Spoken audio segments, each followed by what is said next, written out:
Greetings, Mavericks and new viewers.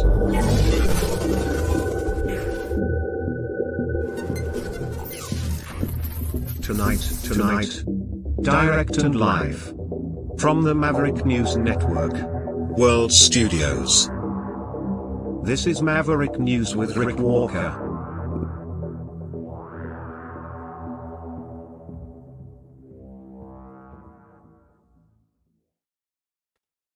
Good evening, everyone. I'm Rick Walker. Welcome back to the Maverick News channel. Great to have everybody here. Lots on our plate tonight. Stacked program. Lots to share with you.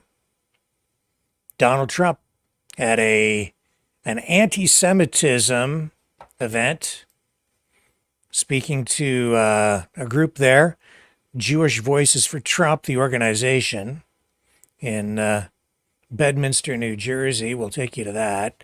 We have the United Nations voting against Israel. We have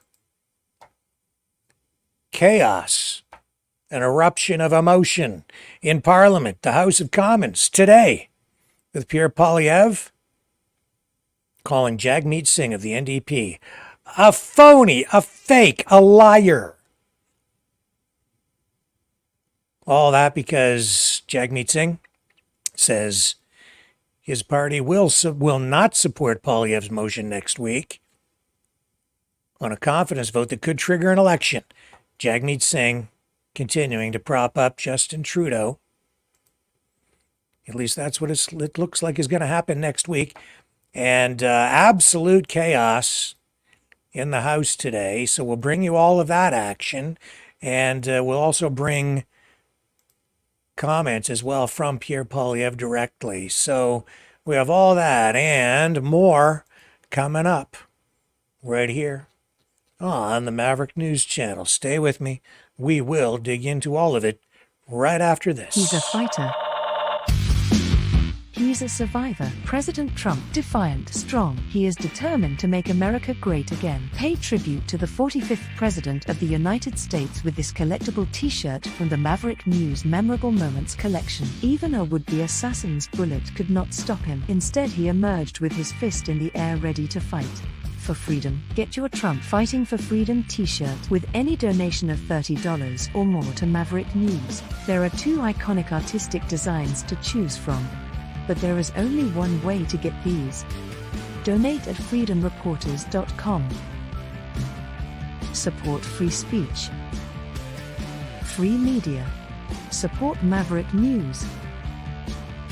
Call 1-866-248-1490 or order online at supergeeks.tv.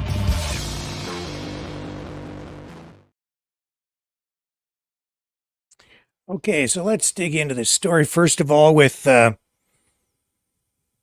Poilievre and the House of Commons today.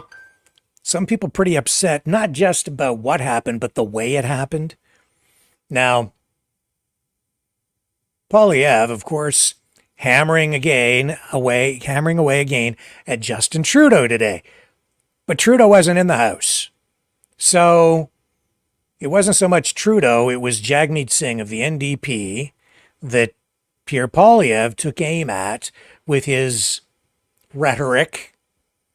And Poilievre calling on Jagmeet Singh again to pull his support from Justin Trudeau. For those of you who still may not understand how this works, especially our American viewers, Trudeau has a minority government in Parliament. If there are critical votes or votes of confidence, and he loses those votes on things like, say, a budget or just a confidence motion, it could trigger an election. So Jagmeet Singh of the New Democrats had an agreement to prop Trudeau up, agreeing to continue to support him. He has been supporting Trudeau to keep the Liberals in power in Canada. And in exchange, it's been like the tail wagging the dog, with the government giving the NDP a lot of things that they want. It's given the NDP unprecedented levels of power in our country, and it has done a lot to change, I would say, the fabric of the nation. That being said, that deal came to an end just about a week and a bit ago, I guess, if I remember the timing correctly. It was called the Supply and Confidence deal. Today in the House, Parliament just resumed sitting on Monday after the summer break, and Poilievre, leader of the Conservatives, official opposition, hammering away every day on this point. And he wants an election. He wants the Canadian people to go to the polls and make a decision on what he wants is a carbon tax election.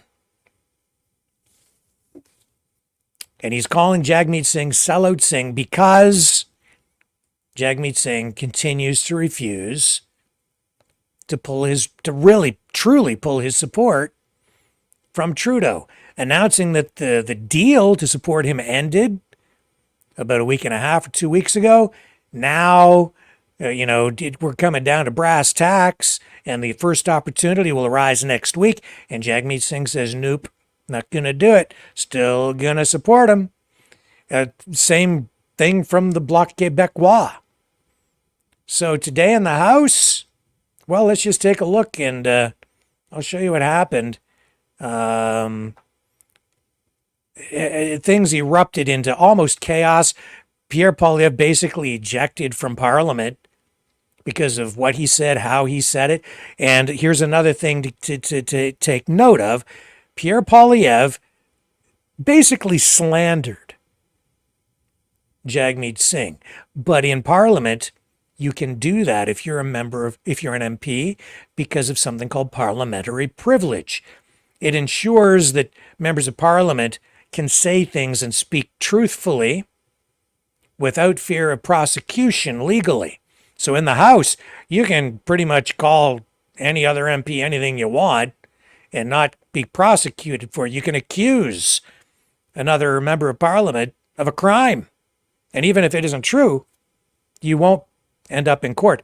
They have similar rules down in the US for politicians when you're in the House. So this is kind of what happened today. Now, the Speaker, of course, has to maintain order. And you'll see that as a result of Poilievre's comments, even though he can't be prosecuted or won't be taken to court over all of this,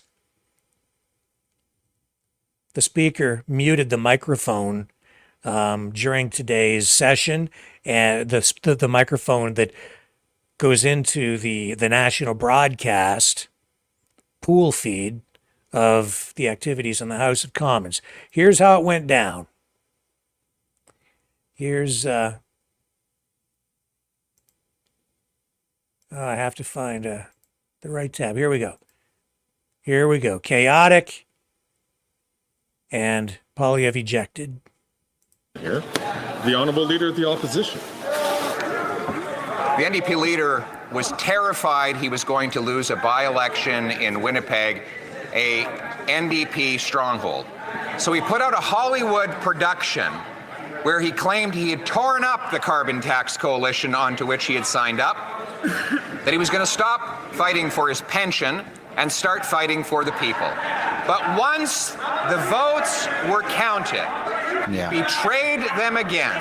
He is a fake, a phony, and a fraud. How can anyone ever believe what this sellout NDP leader says in the future? Wow! Okay. So that's the way that went down. Okay, hang on a second here.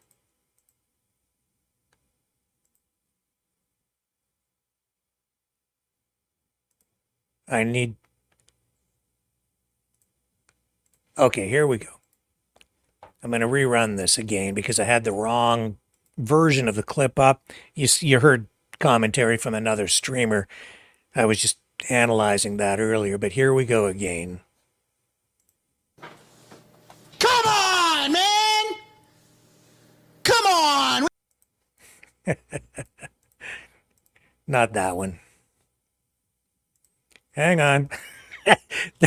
It's valid to put it up there because I know some people are pretty upset about this. Upset because the speaker mutes the microphone, okay? And that was what I was going to ask you guys about tonight as well.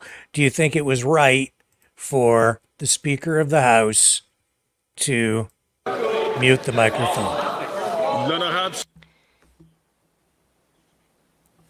We all knew that the NDP leader had sold out the people and signed on to a costly coalition with this carbon tax prime minister to tax people's food, punish their work, double their housing costs, and unleash crime in their communities.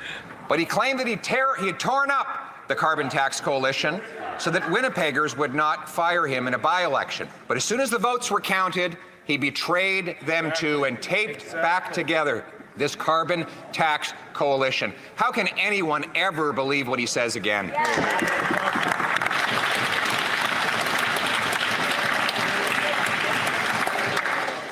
Chair is in a very uncomfortable situation here. The Honourable Leader of the Opposition. The NDP leader was terrified he was going to lose a by-election in Winnipeg, a NDP stronghold. So he put out a Hollywood production where he claimed he had torn up the carbon tax coalition onto which he had signed up, that he was going to stop fighting for his pension and start fighting for the people. But once the votes were counted, he betrayed them again. He is a fake, a phony, and a fraud. How can anyone ever believe what this sellout NDP leader says in the future?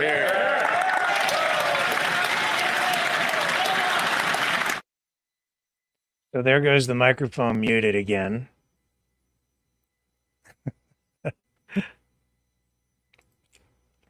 Silence.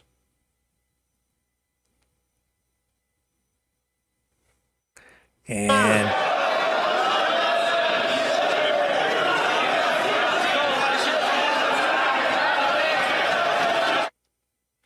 the microphone muted again. Some people upset about that. People want to hear everything that's going on. Colleagues.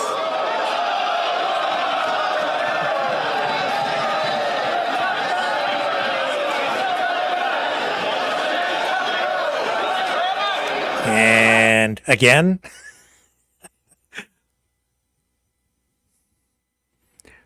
How do you guys feel about that? I don't know. See, his job is to maintain order, so when things get out of hand, he mutes the microphone. So, you know, some people are... the other streamer who you heard there lost his mind over that. That generates clicks, I guess, but...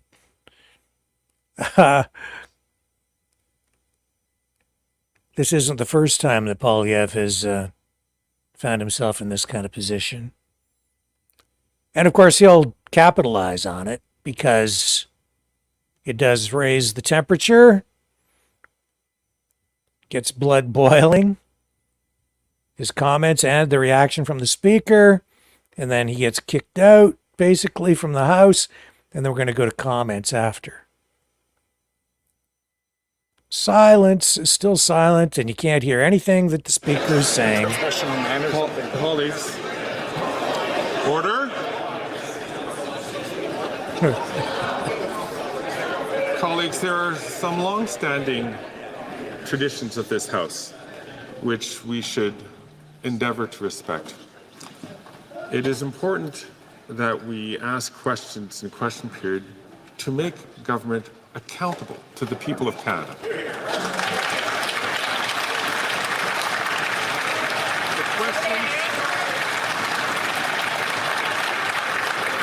The questions, by their very nature, should be pointed, should be tough, should be specific, and the answers should also be clear. Good luck. That rarely happens. Like almost never.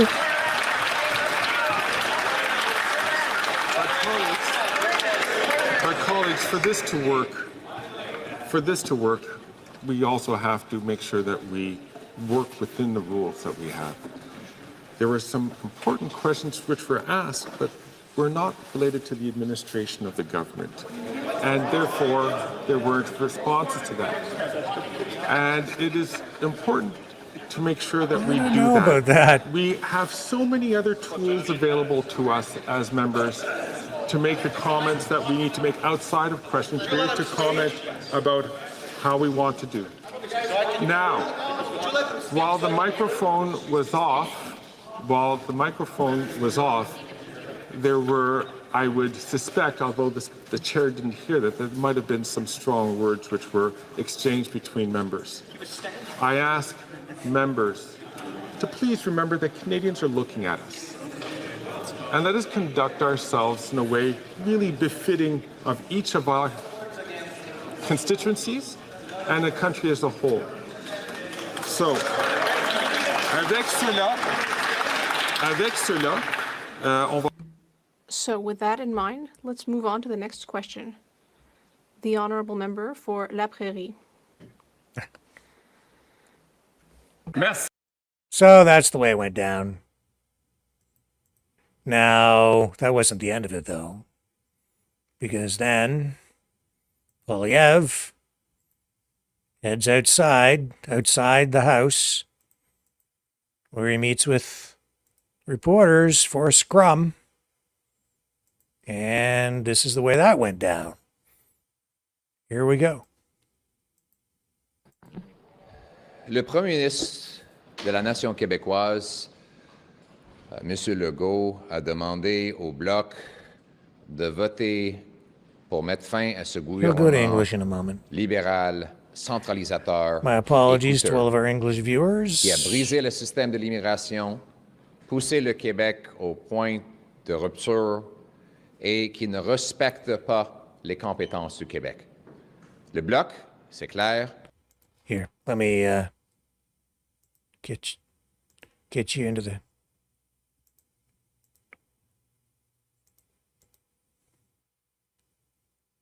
Here we go. The people of Canada. First, Singh sold out the people of Canada to sign on to a costly carbon tax coalition that taxed your food, doubled your housing costs, punished your work, and unleashed crime in your community. But then, on the eve of losing a by-election in a Winnipeg NDP stronghold, he went to Winnipeggers and he looked them in the eye. He said he had torn up the carbon tax coalition. Well, as soon as the votes were counted and he no longer needed the people of Winnipeg, he betrayed them. He taped back together the carbon tax coalition agreement and he sold them out again. It was a big Hollywood production in which he announced the end to the carbon tax coalition, but it was all a lie. Jagmeet Singh is a fake, a phony, a fraud, and a liar. And the people of Canada cannot trust anything that he says going forward.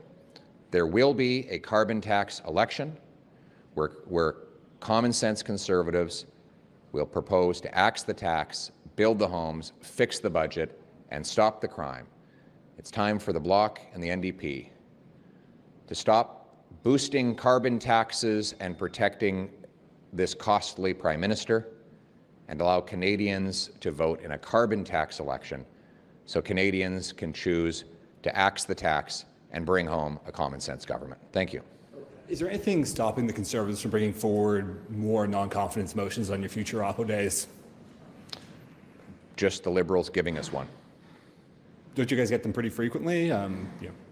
Seems like they come up pretty often. So what's stopping you from doing this in, say, a month again? The Bloc has said they aren't ruling out voting down the government in the future if they don't see improvements on things like supply management. So could you revisit this in, say, December? If we get one, we will. We want a carbon tax election as soon as possible so that we can axe Trudeau's tax before he quadruples it to 61 cents a litre.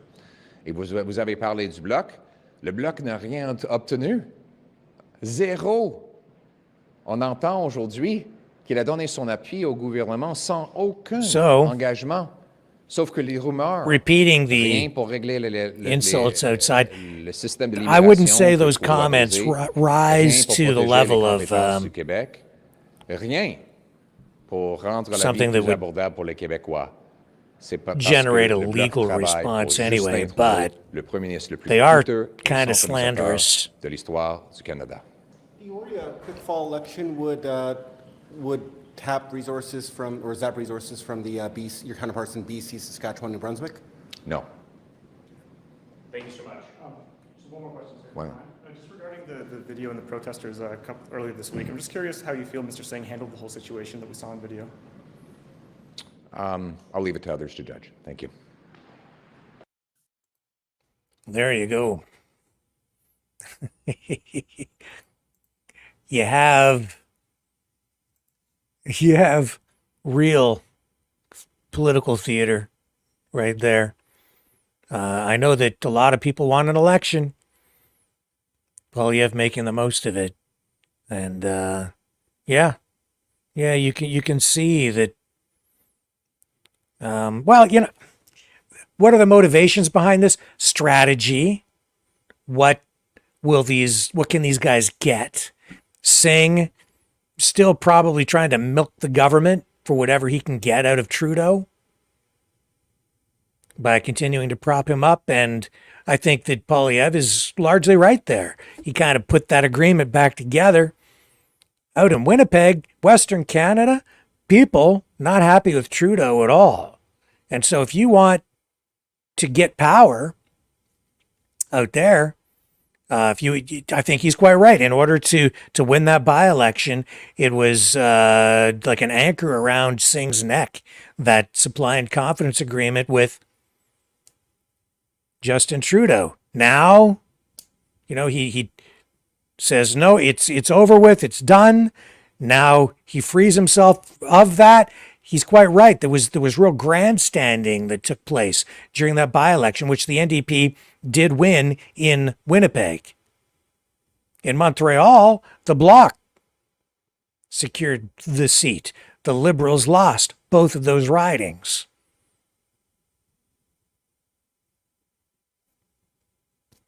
So now where do we sit? Singh and the Bloc both sitting there saying next week they're not going to support the confidence vote, and they're not going to support the Conservatives in that. And so we're going to get a repeat of what happened the last time we had an opportunity to trigger an early election. It'll fail. But, mark my words, it's coming. It's coming sooner rather than later. See, for the NDP in particular, a fall election would be very difficult. They're not ready for it yet. The Conservatives, I think they basically are. And they're so far out in the polls, the sooner an election is held, the better for them, because they want to capitalize on the lead that they have. If an election were to be held today, based on the polls, it would be an overwhelming landslide for the Conservatives. The NDP, they don't have their war chest ready yet. They don't have the organization in place. So a fall election would be difficult. They'll be in a much better position, say by spring. And I don't think we'll go the distance. I don't think it'll go to October. Could be wrong, but I said before, could happen before Christmas. If not, I think we're going in the spring. Not because Canadians actually want it, in spite of the polls, which have come out in the past week saying the majority of Canadians don't want an election right now. I don't believe those polls. I think the questions were skewed. I think the results were kind of massaged, the statistics, the numbers, in order to get the result that was desired, in order to continue to prop up the Liberal government, to make it look like Canadians don't want an election, when in fact, I'm pretty sure that they do. And I still think it could potentially happen. Even before Christmas, even if this vote fails, there could be something that triggers it between now and Christmas. So it's only September, so you could sometime next month again, there could be another vote potentially. And if it doesn't happen sometime by mid-October and near the 3/4 mark of the third week of October, then you're probably looking at sometime in the spring, because generally speaking, the parties don't like to go to the polls over the winter. So maybe spring. We shall see. All kinds of other stuff going on today, though, so stay with me. And I'm just going to check the chat. What do you guys think? What do you think?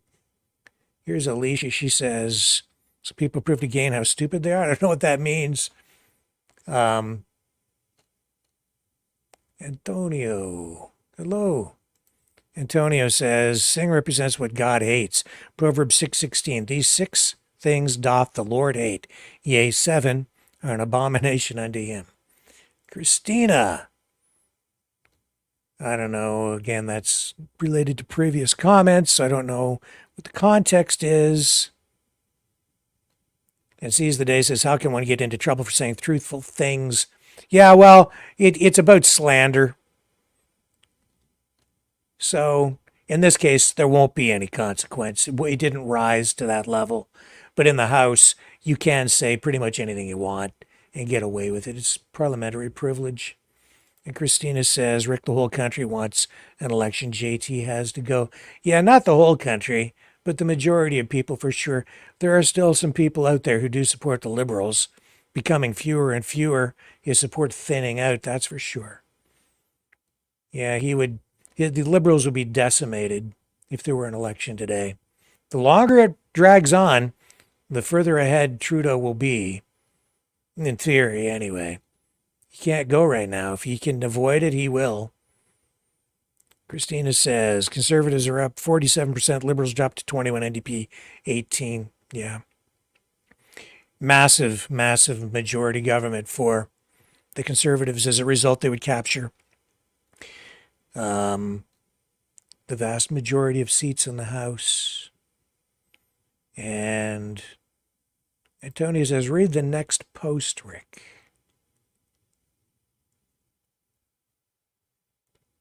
And Deborah says, you can't call anyone liars in the House. You get kicked out, Rick. Yeah, but you don't get sued.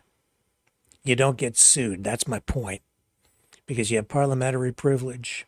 And Sandy says, Mr. Speaker, Fergus is good. C-A, yay. C-A-Y, yay for yay.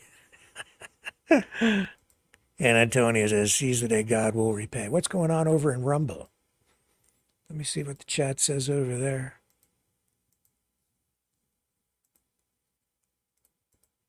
Here we are. Dragon says, I'm sure the by-election number was tampered with, Rick. Oh, I don't know about that, Dragon. No, I don't think that's true.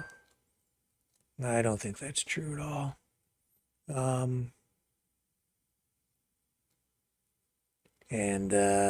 matched?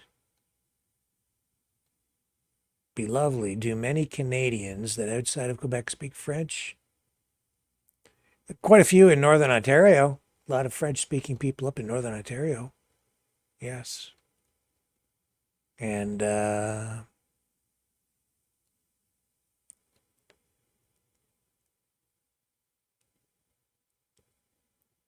why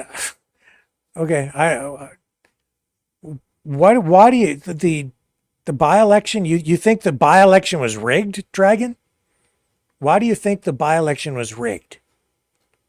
I don't, just not true. It's not true. The by-election wasn't rigged. Trudeau lost. It wasn't rigged. The NDP won. Ridiculous. Just freaking ridiculous. The by-election was not rigged. You're blowing my mind. Okay, I'll be right back. He's a fighter.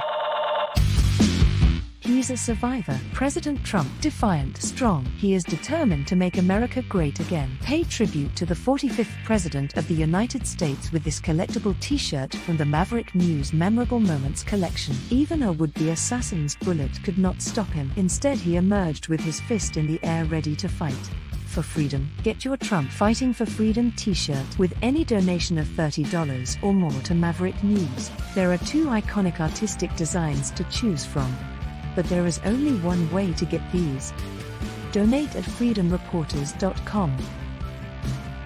Support free speech, free media. Support Maverick News. Call 1-866-248-1490 or order online at supergeeks.tv.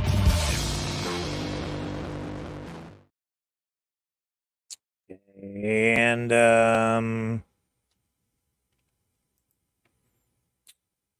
what else can I tell you? Did you guys see this vote in the UN General Assembly this week? Here, I'll show you. I'll show you the results. Here we go. Okay. United Nations, UN General Assembly is demanding that Israel end, and this is their words, unlawful presence in occupied Palestinian territory. Strange language coming from the UN, but predictable, especially since the UN approved the creation of Israel to begin with. But anyway, so here's the results of this vote. So you can see which countries voted in favor and which countries voted against. Canada abstained. The United States voted against. 124 in favor, 14 against. Abstentions 43. Interesting.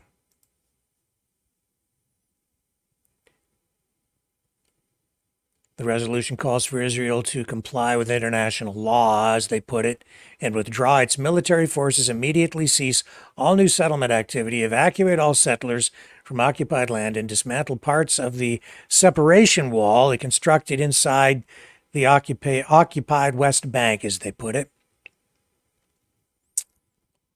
This stems from an advisory opinion issued by the International Court of Justice, which has no actual jurisdiction or authority to enforce any of this. And that advisory came in July. It's not binding. The court declared that Israel's continued presence in the territory is unlawful and that all states are under an obligation not to recognize the decades-long occupation, as they put it.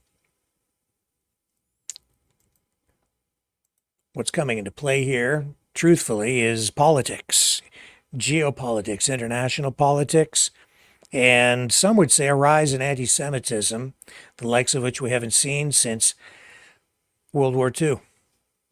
Which brings us to Trump speaking tonight with the group Jewish Voices for Trump in Bedminster, New Jersey. The topic, fighting anti-Semitism. Let's go to Trump's speech now. Here we go. Let me get it queued for you. Punching up Trump. And here he is. The same, because you have Jewish people living in New York who really don't support. You look at the New York Times and they do not support Israel, and I don't think they support Jewish people. You want to know the truth, and you wonder where it all came from. But why did it come? And they have to get together. They have to be strong. Because it's never been under attack like this. It's never been under siege like this. But 15 years ago, it was the absolute most powerful. You couldn't have an AOC +3. They wouldn't have a chance of being elected anywhere. And today you have AOC and some of these people, and they're pretty violent, and they hate Israel, and they hate Jewish people. And you're going to end up winning because you're going to have the president, okay? So you're going to end up winning, but you do have people, and it's amazing. The radical Marxist left and the sympathizers of the radical Islamic terror, who Democrats have imported from all over the world, have united around their hatred of America and their hatred for Israel. They have hatred. The toxic poison of anti-Semitism now courses through the veins of radical Democrat Party. I mean, this is a radical group of people. I never thought I'd see that either. They have gone crazy. And instead of expunging this hatred, Kamala Harris is pandering to it. He wouldn't even meet Bibi. He wouldn't talk to him, didn't want to talk to him, didn't want to mention when they finally were forced to meet. She wouldn't be there. She wouldn't be in Congress, and they were forced to meet. It was like she couldn't stay. She just wanted to get out of the room. You can't have that. She'll let it go. She'll let Israel go. We're here tonight because we believe that this vicious outbreak of militant and anti-Semitism is very militant, must be given no quarter, no safe harbor, no place in a civilized society. We must reject it in our schools, reject it in our foreign policy, reject it in our immigration system, and reject it at the ballot box this November. You know, Jewish people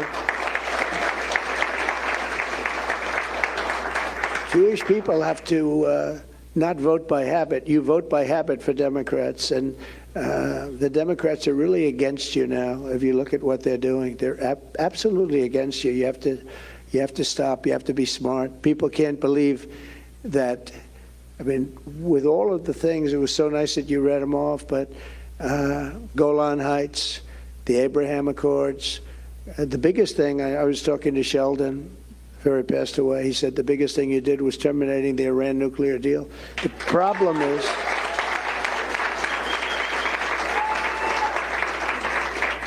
and then, of course, Jerusalem and the embassy and the capital of Israel. But the Iran nuclear deal was the biggest thing. The problem is this administration did nothing with it.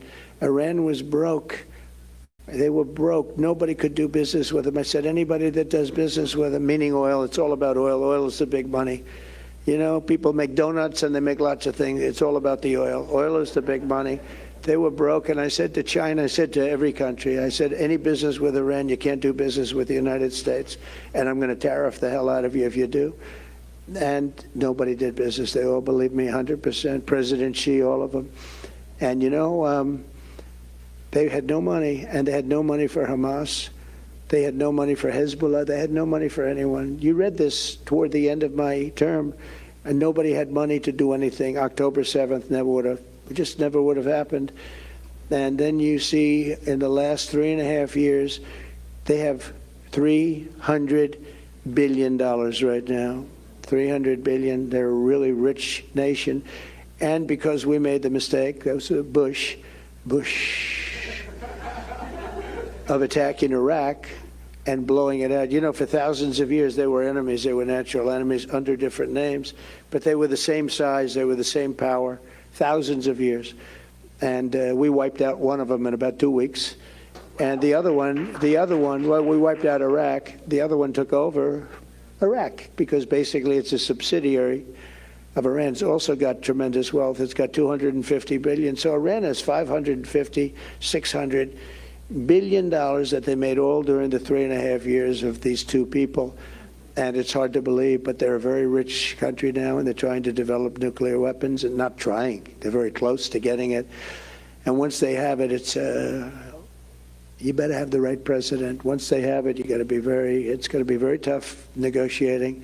It's one thing negotiating when they don't have nuclear weapons. It's another thing negotiating when they do, I can tell you, because I did a good job with North Korea. But it's much more difficult, like from a different planet. As our close ally confronts a savage terrorist enemy, hell-bent on extremism, really, and the extermination of the Jewish state, which is what they want. It says it all the time. We will totally eradicate Israel. They say that. The leaders of Iran say it, and others in the Middle East say it. We must stand with our friend and partner, the State of Israel. We will, strongly.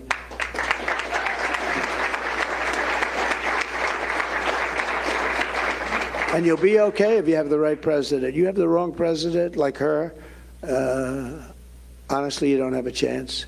When you look at the odds, when you look at the map, a map of the Middle East, Israel is a tiny little spot compared to these giant land masses. It's really a tiny spot. I actually said, is there any way of getting more? It's so tiny. It just doesn't look. It's amazing how it can defend itself. But, when you look at Iran and you watch their armies today, I was watching their armies, they have hundreds of thousands of people. It's big, it's very big.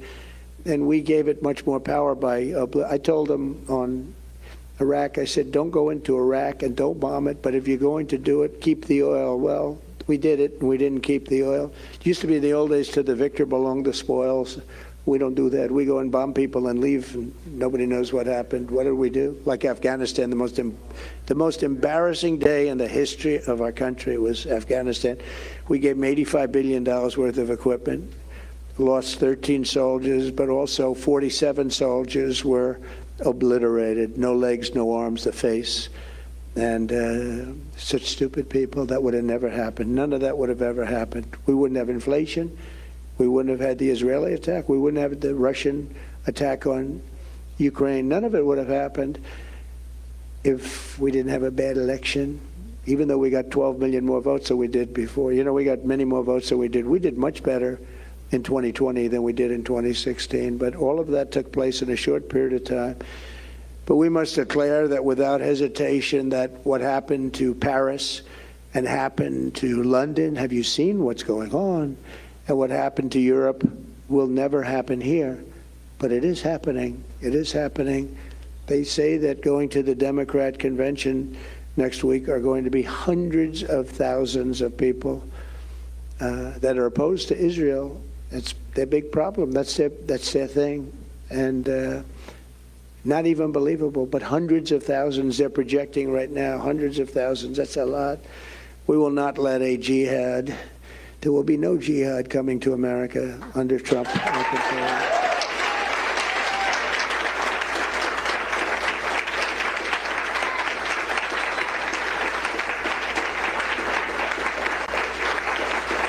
The surge of chaos and bigotry and violence, the Jewish... We will pull out of that. And that was Trump a month ago. And today we have the leader of Hezbollah speaking. And while he was speaking, Israel sent fighter jets over for flyovers. Let me just see if I can get you to cue that up so you can see what happened today.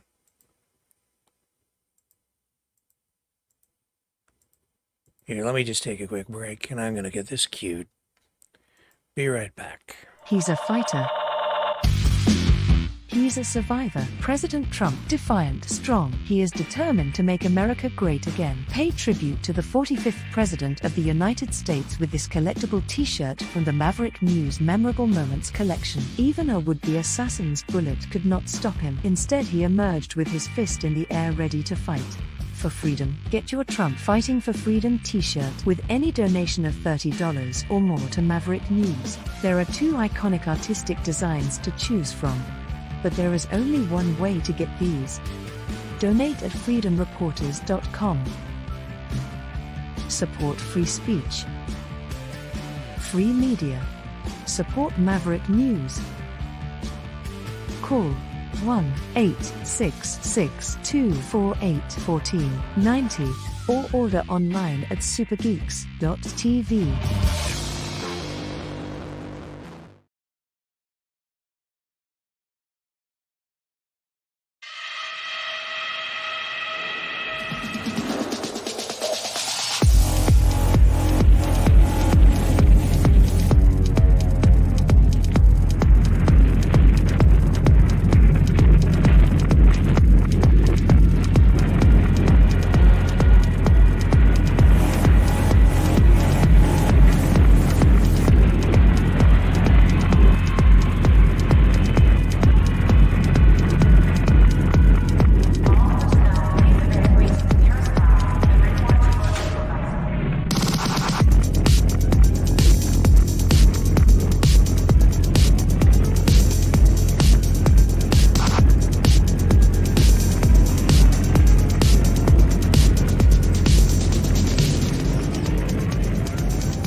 Maverick News.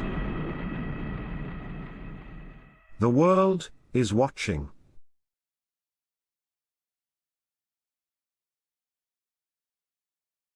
Okay, so the leader of Hezbollah gave a speech today. And while that was going on, this was a speech in response to all the exploding pagers, the attack inside Lebanon, which opponents or people opposed to Israel, anti-Israel forces, if you will, they're calling it an act of terrorism.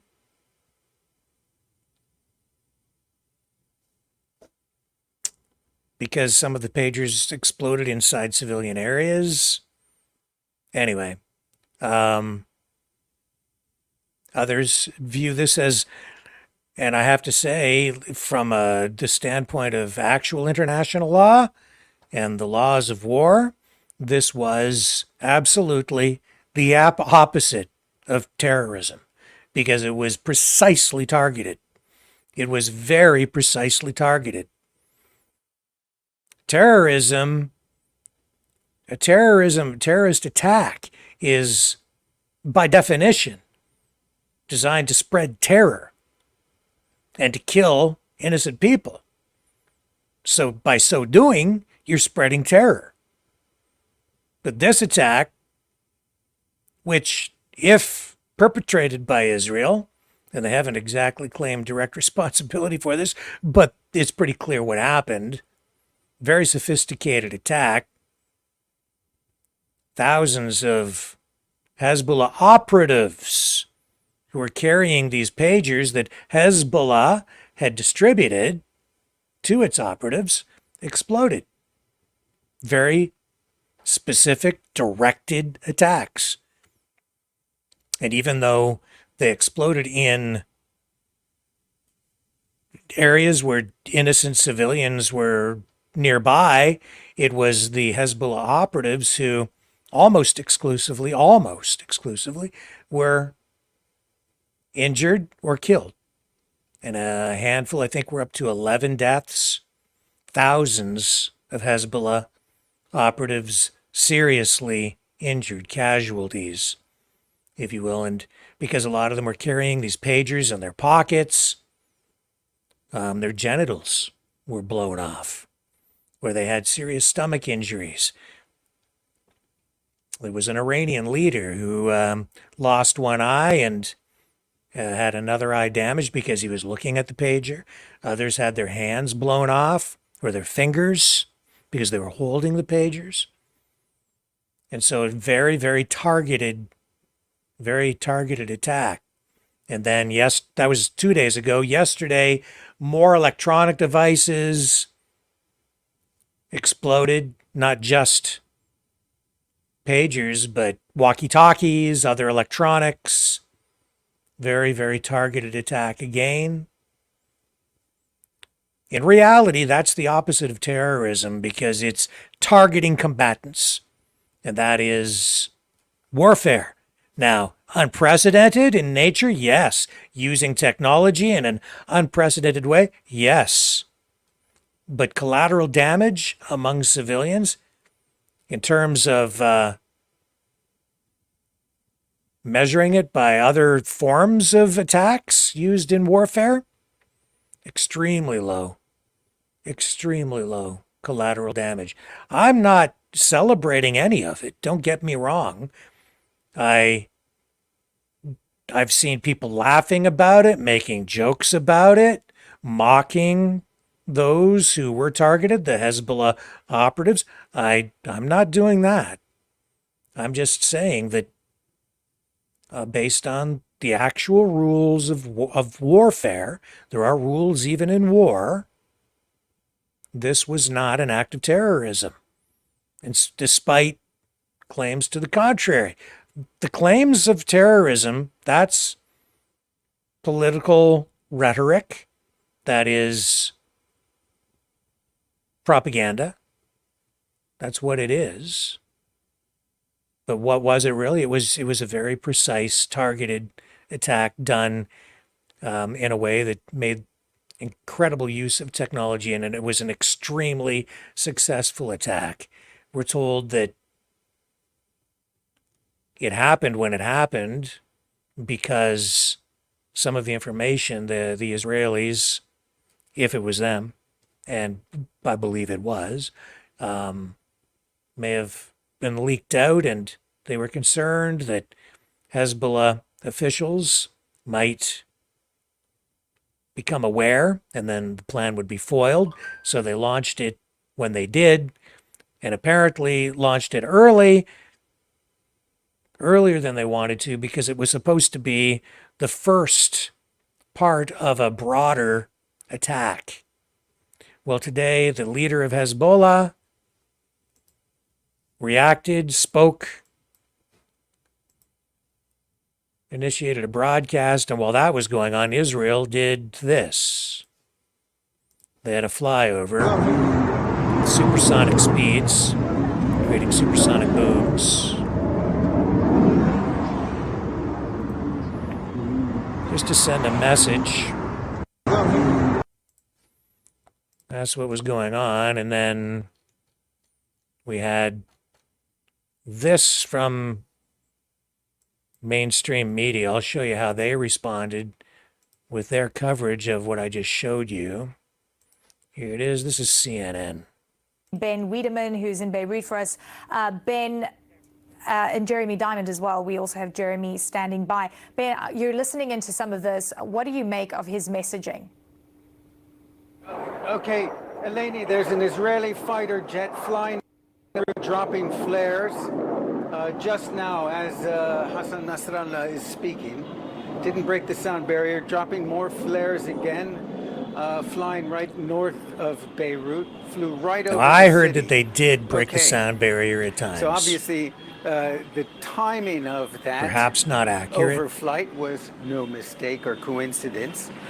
Clearly, the Israelis wanted to distract the many viewers of Nasrallah here in Beirut and in Lebanon as he makes that speech. But what we heard Hassan Nasrallah say was that Israel has crossed all red lines with the attacks, the pager blasts and the walkie-talkie blasts yesterday in Lebanon. He said that in a sense, Hezbollah and Lebanon got off lucky because he said that the intention was to kill as many as 4,000 people with these blasts. Clearly, the death toll, according to the Ministry of Health, was 37. That was 12 on Monday, or rather Tuesday, with the pager explosions, and 20 yesterday with the walkie-talkie blast. But certainly, it comes at a time when tensions are very high. And of course, when an Israeli fighter jet flies over Beirut like that, that only increases the fears that an escalation is coming. For Hezbollah, what we saw is that Tuesday and Wednesday saw in a 48-hour period the highest death toll for the group since the 8th of October, when hostilities broke out between the two. So it definitely, we are not hearing a Secretary General of Hezbollah who is extending an olive branch, suggesting that perhaps it's time to step back from the brink. So that's kind of the coverage that we were seeing today.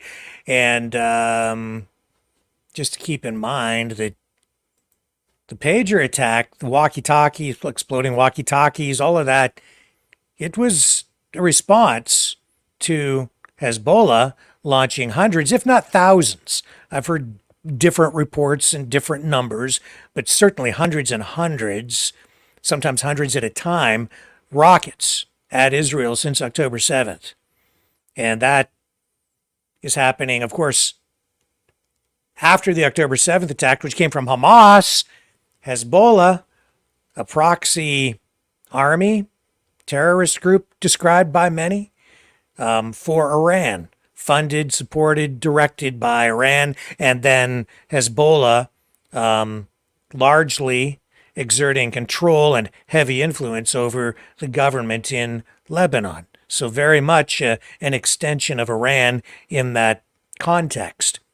Israel responding with this, I mean, they've been under attack for a long time by Hezbollah, and this was a very targeted, ingenious, I would say, in a very violent way, attack. Terrorism? No. No, not terrorism. Not by definition. Horrific? Yeah. Brutal? Yeah. Yeah. And would I sit here and encourage anyone to laugh or make memes about human suffering on either side? No, I wouldn't. I've heard some people say it's okay to laugh about it. No, I don't think so. I would never glorify violence or death on any side. It's all horrific, and I truly wish that we could find a way to peace. But it seems like it's not just elusive, but a long way off. Stay with me, folks. I'll be right back.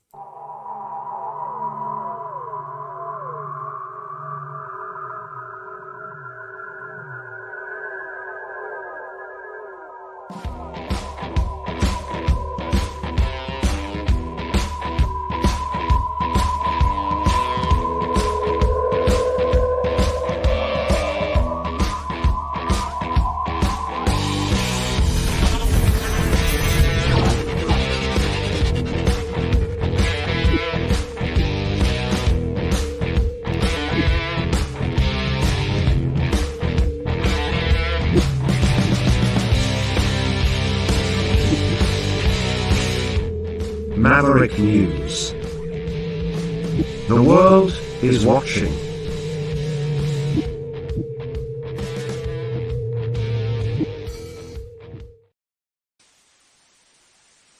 You know, someone very profoundly once said many years ago that if fascism ever comes to America, it'll come in the name of liberalism.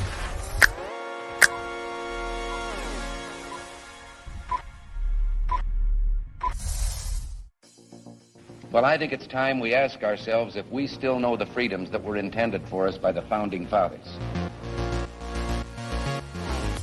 If we lose freedom here, there's no place to escape to. This is the last stand on Earth. The entire world is watching. Every dictator, every crazy dictator in the world is watching.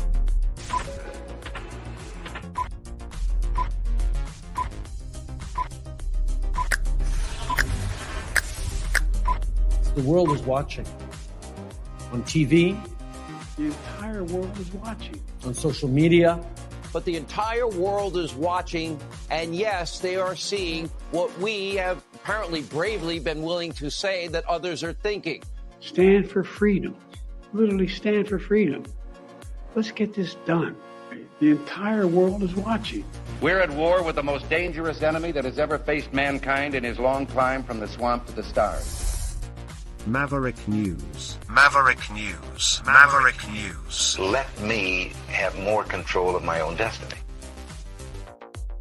The world is watching.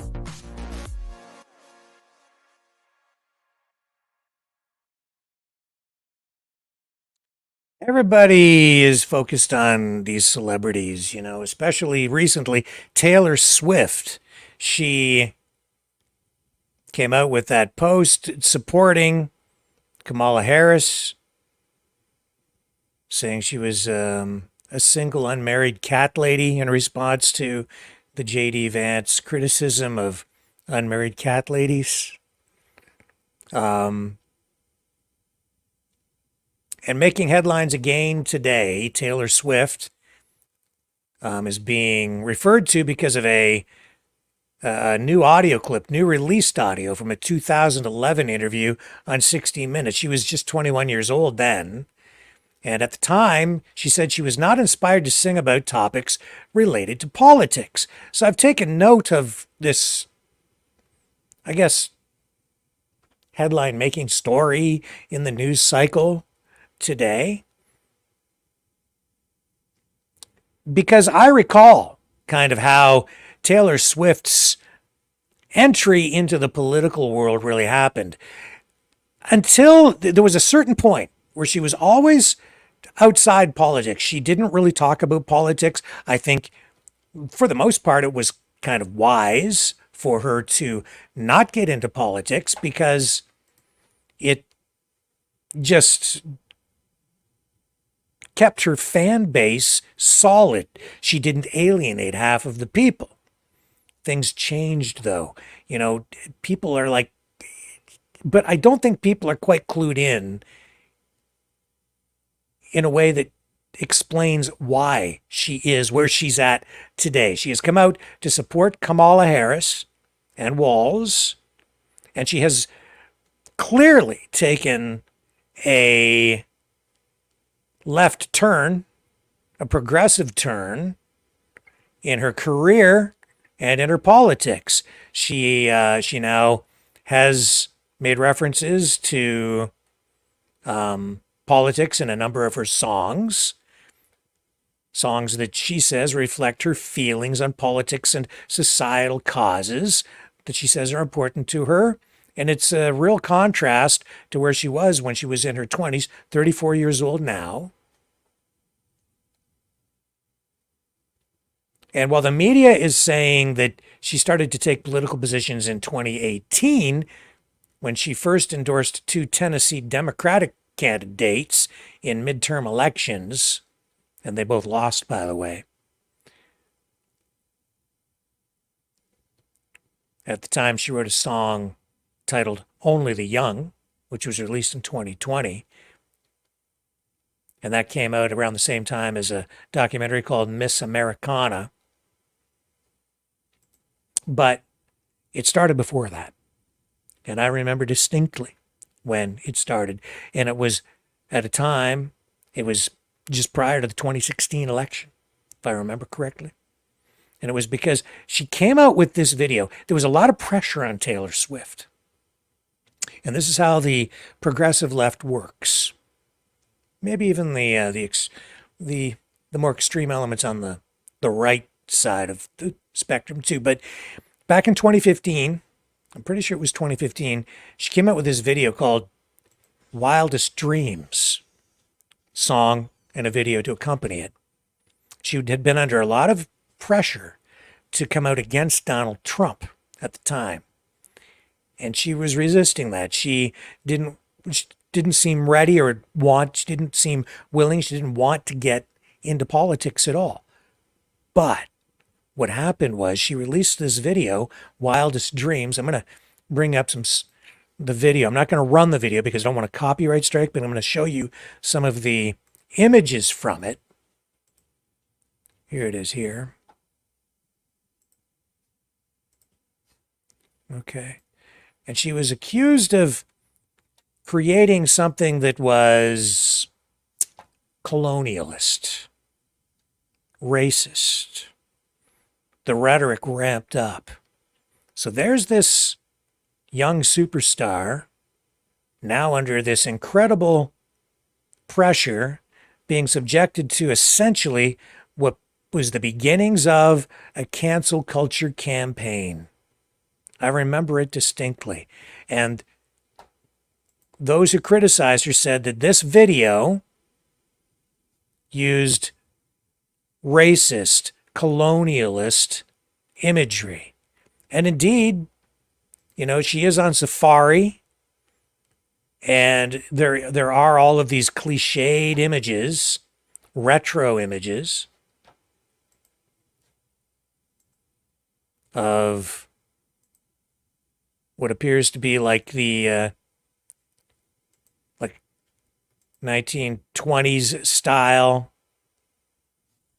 film, like a film kind of being made in the 1920s, and on safari in Africa, and all the styles, of course, the fashions. You can tell that they're recreating this, what appears to be sort of a romantic era, romantic feel to all of this. And you'll see everything, including this biplane which has British markings,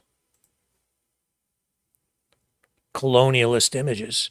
So she was under fire for this, and wasn't long after she took her first political stand. She went from being apolitical to political. She wasn't really given a choice. She's worth hundreds of millions, if not billions of dollars. She has all these people around her who rely on her to make their livings. She's at the top of the pyramid, and she was under attack politically, putting everything in jeopardy in an entertainment industry that, as much as some people think that it's controlled by the you-know-whos, not really. Not really. This is an entertainment industry that is woke. It is very progressive. In fact, if you went to Hollywood today, I think you would find that largely they would be very supportive of Hamas and the Palestinian movement, not so much the other way around. And you'll find that there's extreme wokeism, progressivism, anti-colonialism, anti-imperialism, even anti-Americanism. You're seeing it in today's movies as well, in my view, largely. A real anti-American flavor, and that's because of foreign investment, and I pointed a lot of this out. It's coming from foreign influence, and indeed, a lot of it coming from China. The shift in the tone in Hollywood movies and even the music industry. China has purchased a huge stake in Hollywood and in the entertainment industry over here through a variety of different companies. And you're seeing the influence play out on the silver screen and in music videos just like that. And because there's so much of that influence in Hollywood now, Taylor Swift was under intense pressure to come out and take a stand. And of course, there was only one choice she could make, being the position she was in the industry she was in at the time, and even today. And so she's just progressed from there. And she's gone from being completely apolitical, not talking about politics at all, not including any political content in any of her music or videos, to now being very political and taking a stand, making posts, and coming out against Donald Trump. Anti-Trump is her position. I will say this, too. I think Donald Trump made a big mistake the other day. I think he was in error, a strategic error, if nothing less, when he said that, when he put up that post saying, "I hate Taylor Swift." Very frustrated with her. And while his base may support him in doing that, it wasn't really wise. Not in my view, not wise at all. The reason being, it just amplified the negativity that came out of the debate, where some people said he looked too angry. Wasn't wise. Won't hurt him with his base, but it doesn't help him bring in more undecideds. In fact, it, I think, detracts from that, especially after all the stuff about Springfield, Ohio, and the cats and the dogs and the eating of the pets and all of that stuff, right? It just too much weirdness around it. Now, that being said, I still stand by my assertion, my analysis, where I said that Trump lost the debate. At least he lost it that night. I'm not sure if in the long run, overall, that is going to hold true. Because what it has really done is it has highlighted this problem with immigration. The immigration problem is now really, the whole issue has been, Springfield has become the focal point for that debate. In a strange way, the dogs and the cats acting as the catalyst for it, but now more people are looking at the immigration issue. So over time, I think Trump's fortunes, as they relate to that debate, may be shifting back a little bit, because people are now looking at the broader issue. And I think that that's helping him to some degree. The Democrats still trying to use that issue, and I think they saw him coming. I think that somehow they had it kind of choreographed, if you know what I mean, and during the debate. And so they used that to push forward. It wasn't really about eating of cats and dogs. It was a way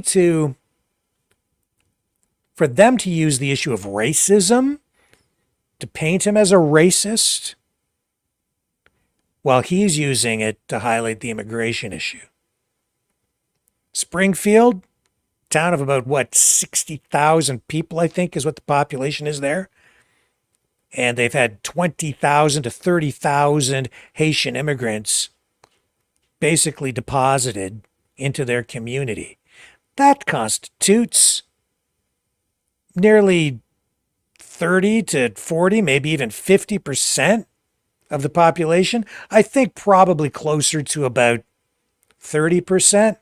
And it's been very destabilizing for the community.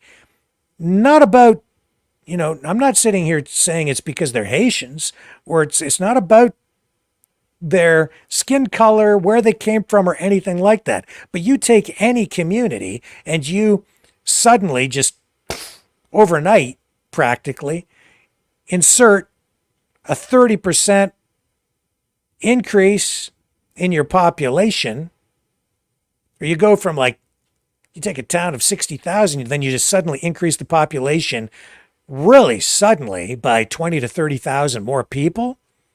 And that's going to have profound effects on the local community because it's going to impact schools, healthcare, fire services, policing, culture, housing prices, grocery prices, everything in the community. You have an increase in population. There's an increase in demand for everything, for government services, for private services, for consumer goods, and more demand means higher prices. Unless you can increase supply immediately, you're going to get higher prices. And the system just can't absorb all of that quickly without a lot of destabilization. Massive inflation at the local level. Housing prices up incredibly.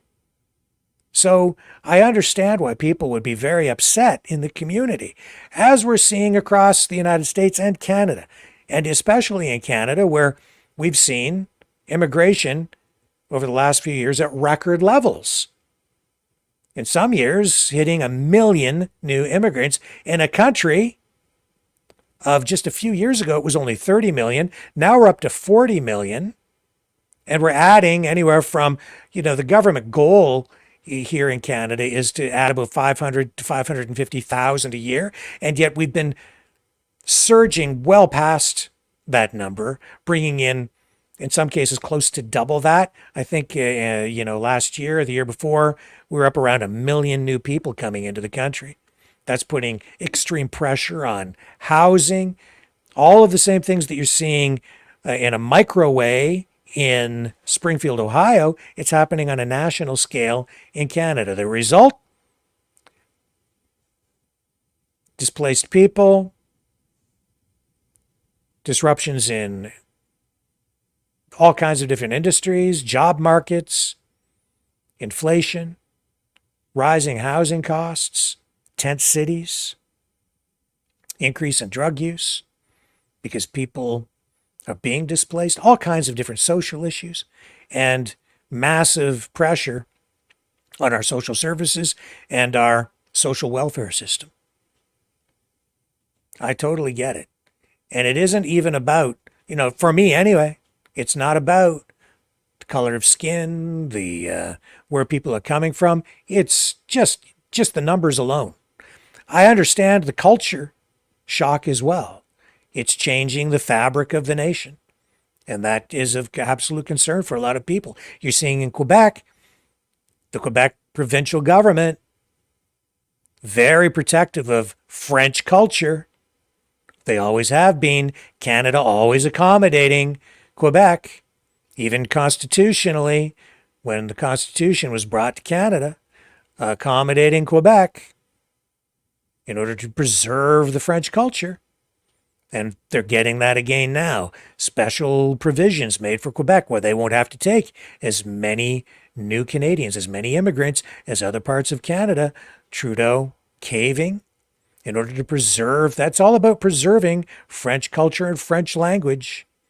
The rest of the country has to absorb it. So you can see why people feel a lot uneasy and why there's so much turmoil right now. I do understand why we're getting what we're getting. I don't like it. Makes me feel very uncomfortable, and it's destabilizing the country in a wide range of ways. And a lot of them are pretty dark, and I don't like it at all. But we have to kind of figure out a way forward. And I'm sure we will over time. Stay with me.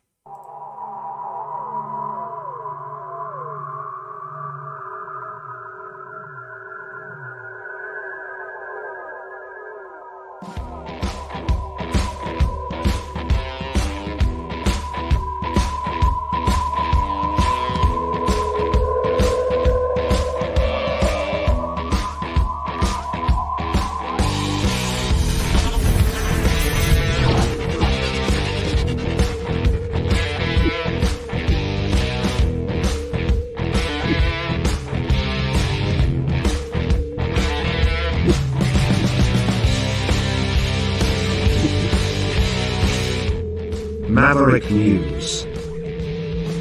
The world is watching.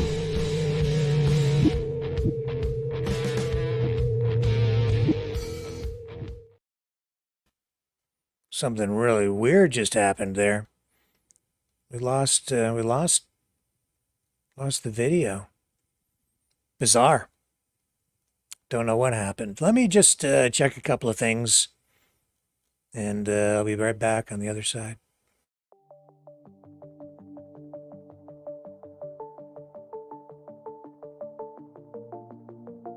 Greetings, brave Mavericks.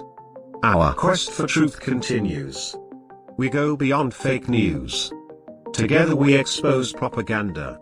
Together we pull others out of rabbit holes. We are maverick thinkers. We are all unique individuals, defenders of individual rights and freedoms, credible, trusted, grounded in reality. Maverick News, Maverick News. Defending free speech, free speech. Donate at freedomreporters.com. Do it now. Tomorrow may be too late. Maverick News. The world is watching.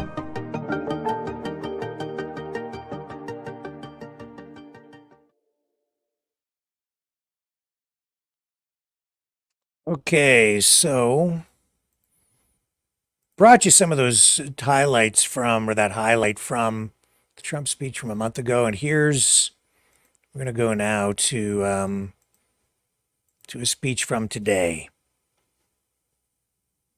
This is his speech tonight on anti-Semitism. This is in Washington now. A month ago he was in New Bedminster. Tonight, Washington, D.C. Here we go. Here we go. Let's see what he has to say. Stick with it for just a minute or two. You have to fight. We all have to fight for Israel. I am so surprised to see it, but we're going to win the fight, so don't worry about it, okay? We'll win the fight. There are those that say it's very much like a long time ago when you could say anything, but all across our land you've seen Jewish Americans harassed and attacked and terrorized by anti-Semites and Hamas sympathizers. I can't believe what we've been witnessing over the last year. Actually, I've watched it in great detail. I've watched it, and I've watched it take place. It's hard to believe, yet despite presiding over this explosion of anti-Semitism, Kamala Harris has done absolutely nothing. She has not lifted a single finger to protect you or to protect your children or to even protect you with words. I'm here today to tell the Jewish American community that this ugly tide of anti-Semitic, pro-Hamas bigotry and hate will be turned back and crushed starting at noon on January 20th, 2025. Thank you.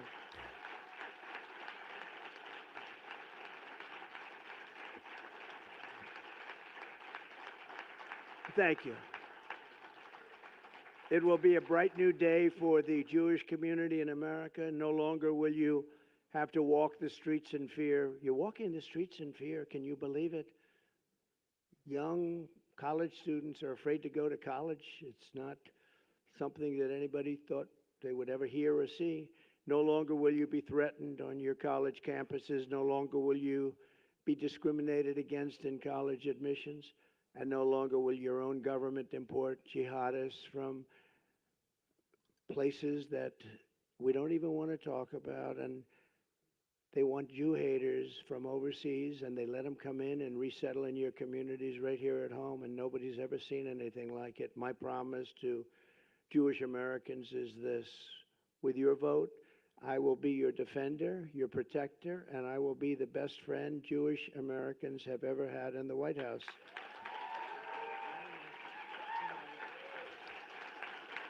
You know that. Thank you.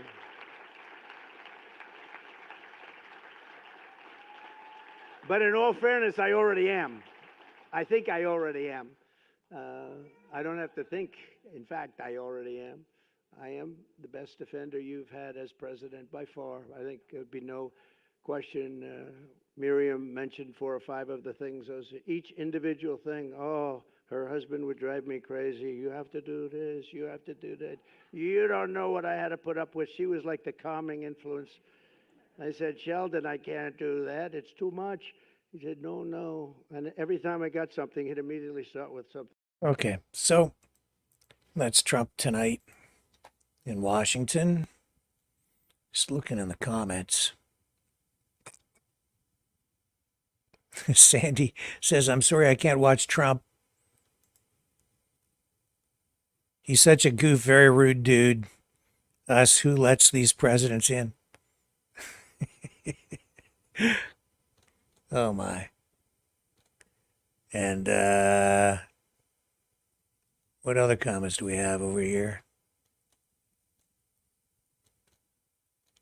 Somebody saying Israel has a mighty military. Yeah. And just going over to the Rumble chat. What do we have going on over here in Rumble land?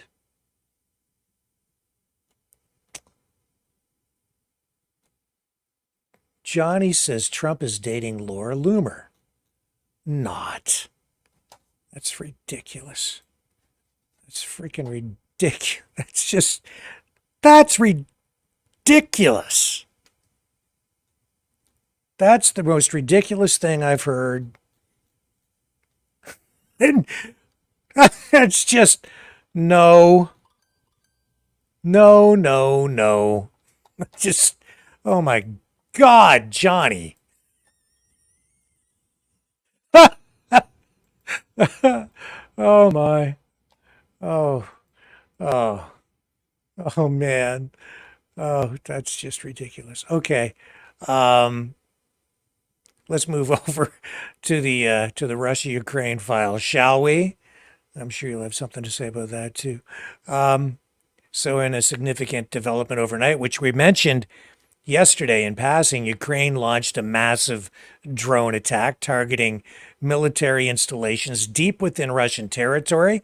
Reports have now confirmed that one of Russia's largest ammunition depots, located in the Tver region, was struck, leading to an enormous explosion that could set back Russian ammunition supplies by years, according to some observers.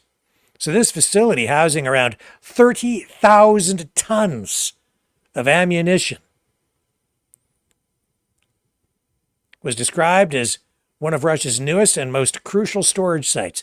The aftermath has led to a partial evacuation in the region, with local authorities setting up a hotline for residents affected by the incident. I'm going to show you the video again. This was, it literally shook the earth and set off earthquake warning systems. Now, I can tell you, too, that there are some Russian propaganda sites out there who are trying to tell us that this was NATO launching a nuclear weapon, using a nuclear weapon against Russia. No, this was a drone attack. There were a number of drones launched, and I think one was shot down. A number of others got through. This was the result.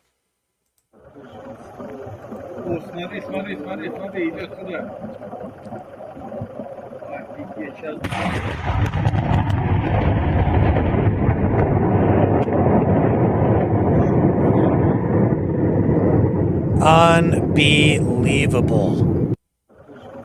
And again, as I said yesterday when we first showed you this video, to me, that looks like some winged devil rising from the flames. Right there. That's what I see in the image. Just unbelievable. The power. And that's inside Russia.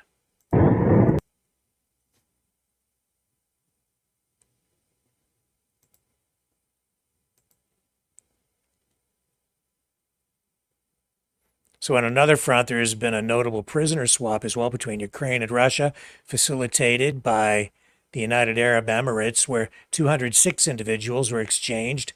The gesture might hint at ongoing diplomatic channels despite the hostilities. And as I said yesterday, I'm hopeful that we might see both sides get back to the bargaining table, negotiation, maybe get back to peace. France has also stepped up its military support, though, for Ukraine, with French Mirage 2005F fighter jets being modified for ground attack missions, indicating a broadening of air support capabilities for Ukraine.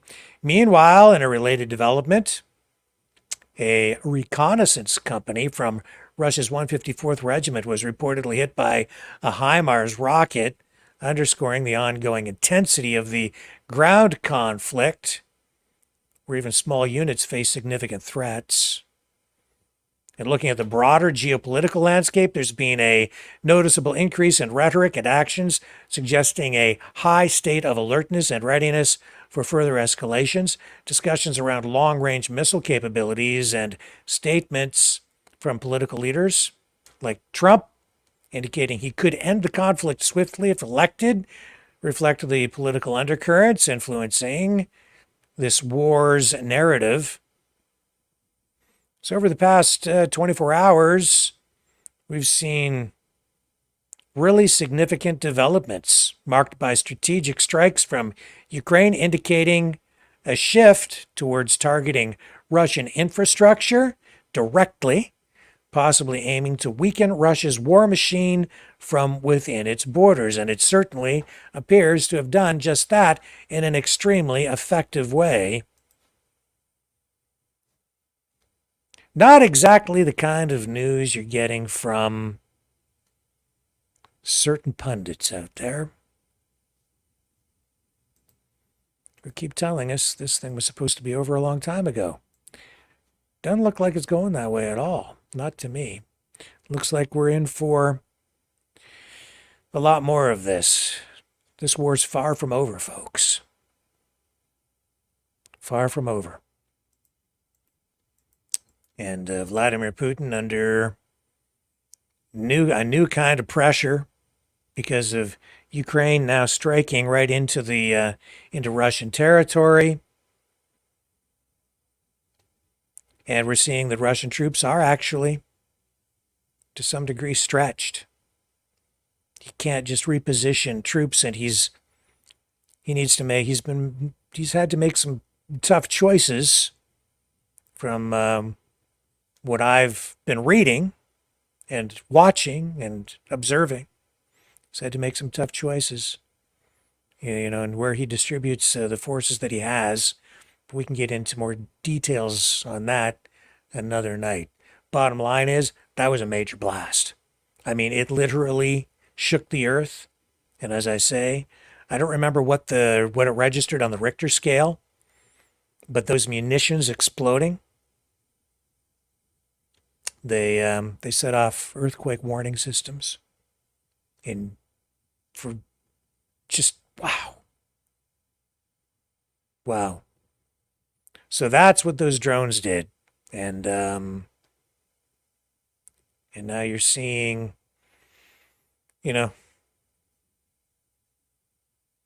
possible use of longer range weapons and rhetoric surrounding all of that. Some of it dialed back over the last number of days, but still in play, and it's coming. As much as people are worried about World War III, I'm hopeful. I'm just hopeful that all of this escalation will insert pressure in just the right pressure points to get people to the bargaining table, acting in good faith to bring this thing to a resolution. But I think what's happening on the Russian side is they have their information warfare machine cranked up. They're trying to exert influence in the U.S. over the outcome of the election in any way that they can. Other governments as well. And even, and I think Putin is waiting to see. He's trying to stretch things out to see what happens after the election. If you have a change in administration, and either way, you're going to have some changes because it's going to be either Trump or Kamala. Either way, it's going to shift things a bit. Putin is, I think, hoping that public support is diminished, that he gets some change in the White House that results in support aid for Ukraine being withdrawn, and then it's game over. He doesn't need to win the war on the ground or with more missiles or more bombs. Well, he will, but Ukraine will be left with diminished support, if any support, and it'll be easy pickings after that. So we will see. We'll see what happens. I'm not so sure it's going to go down that way, even if Trump is elected. And I'm just not sure that it's going to happen that way. Might not be so easy after all. Stay with me.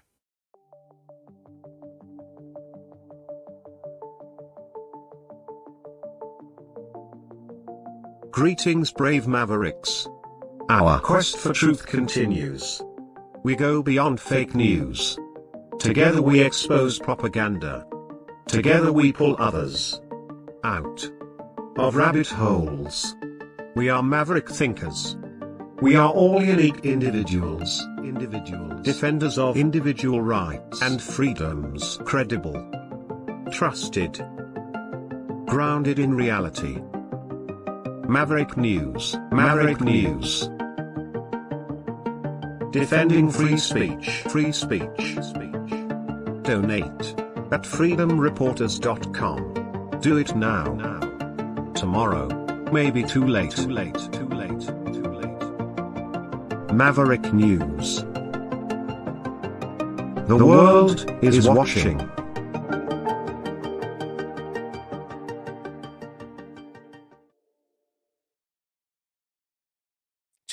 Just reading the chats over on Rumble, and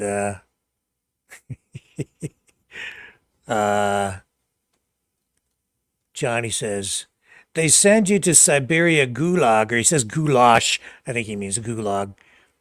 If you played that on Russian TV, the shot of the explosion It's true. They would. But I'm not in Russia. So I'm just bringing you information so that we try to get you closer to the truth as close as we can in the fog of war. But yeah.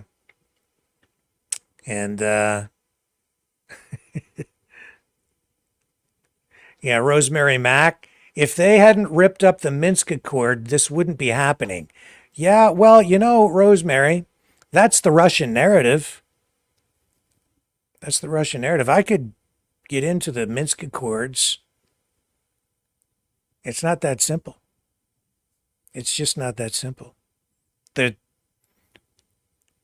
Putin was escalating his demands on Ukraine near the end of the process of the Minsk Accords. And while Putin and Russia and his pundits and his operatives want you to think that it was just because Boris Johnson flew in and told Zelensky, no dice, you can't have a peace deal, that's not really the full story.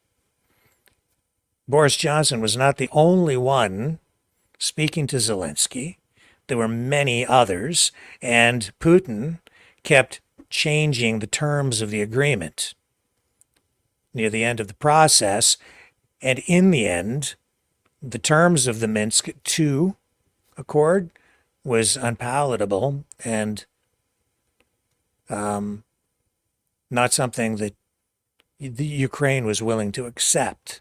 It wasn't just because Boris Johnson went to Ukraine and told Zelensky what to do. That's not really true at all. That's not the case, as I have come to learn. So I understand where you're getting the information from, but it's not. He went there and he did speak with Zelensky. The exactly what was said, you don't know. I don't know. But I do know that Putin kept increasing the demands and changing what he wanted in the Minsk II Accord. And so that was the end of that. So, at least that was the peace deal, that we were talking about. Anyway, we can come back to all of that stuff at another day. Not to yank your crank or yank your chain or get you all upset. I'm just trying to be honest with you. Hang on here. I'm just going to take a little break. I'll be right back.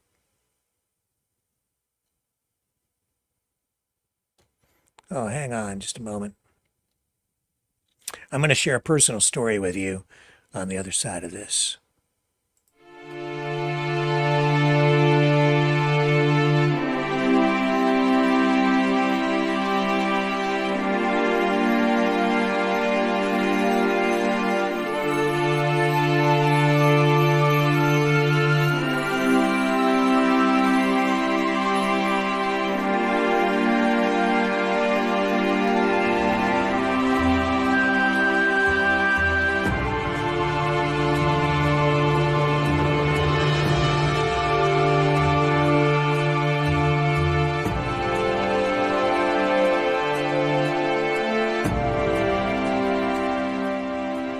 Maverick News.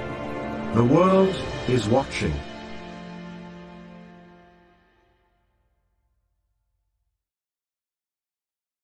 Okay, yeah. So, just to clarify, the Minsk II Accord, which was aimed at resolving the conflict in eastern Ukraine, fell apart, and it was really because of a combination of practical, political, and strategic reasons. It wasn't just as simple as people are making it out to be. The agreement required steps like a ceasefire enforcement, withdrawal of heavy weapons, and the monitoring of the process by the OSCE. And there were ongoing violations, particularly by separatist forces backed by Russia, that made those steps, the practical steps, difficult to implement effectively. And the lack of a genuine ceasefire at the time and the movement of heavy weapons by both sides, especially into the Donbass region, undermined trust and the Accord's military provisions. Also, up until that point, Russia had denied ever arming the separatist forces in the Donbass region. They said, we never gave them weapons. We didn't give them anything. They denied, said that they weren't doing that. But the truth of the matter is, they were the entire time arming the separatist movement in the Donetsk region, in the Donbass. Why? And the existence of the Minsk Accord is an admission of that, because who was Ukraine negotiating with over the Minsk Accord? It was Russia and Ukraine, not the separatists that had basically risen up and were trying to overthrow the government. It created a civil war, and Russia was arming the separatist forces. That's what it was all about. Russia and Ukraine had fundamentally different interpretations of the accord. Russia viewed it as a pathway to granting significant autonomy to the Donetsk and Luhansk regions, potentially giving Moscow significant influence over Ukrainian domestic policy. Ukraine, however, saw the accord's implementation as potentially destabilizing, fearing it would lead to further Russian encroachment on its sovereignty, which it's had since the fall of the Soviet Union. And the country was provided to Ukraine with an assurance under the Budapest Memorandum by both the United States and Russia that they would always respect the borders of Ukraine, because Ukraine gave up the nuclear weapons that the Soviet Union had on Ukrainian soil. So they gave up the nukes, and now we have this, where Crimea was annexed in 2014, and then you got this civil war, which was, let's just face it, Putin gave the separatists weapons. He was arming them, creating the conditions for an extended civil war. The Ukrainians were not simply shelling their own people for no reason. There was essentially a civil war that was fomented. Fuel for that was added, was provided by Russia to destabilize the country, to oppose Ukraine. And there's all kinds of evidence that Russia sent in troops, their own troops at the time. And in fact, the separatists, those forces, have now been absorbed into the Russian military. They've even been given pensions. And then the Minsk Accord was a negotiation between Russia and Ukraine, not Russia and the separatists. The accord lacked robust security guarantees for Ukraine that were independent of Russia, which was seen by some as a critical flaw. This situation left Ukraine vulnerable to Russian military influence without concrete assurances against further aggression. Additionally, Western involvement, particularly from the US and NATO, advising against accepting certain terms in the peace deals, hinted at broader geopolitical games where the Minsk II framework was viewed as serving Russian interests more than Ukrainian ones. Within Ukraine, there was significant opposition to implementing aspects of the accord that would legitimize. And I've been looking more and more into this, and I've put aside a whole bunch of notes, and I've got some of them right up here in front of me right now that I've been compiling over the past couple of months, as I've learned more and more about all of this. There was significant opposition to implementing aspects of the accord that would legitimize the separatist-held region's status, seen as a capitulation to Russian demands. This internal resistance, coupled with changes in Ukrainian leadership, like the election of Zelensky, shifted dynamics, with Zelensky initially showing willingness, but ultimately facing the same dilemma as his predecessors regarding the accord's political implications. The involvement of external powers like NATO and the US in advising Ukraine, that certainly was part of the issue. But Russia also was enmeshed in larger geopolitical strategies. They had their interests. They were pushing, and the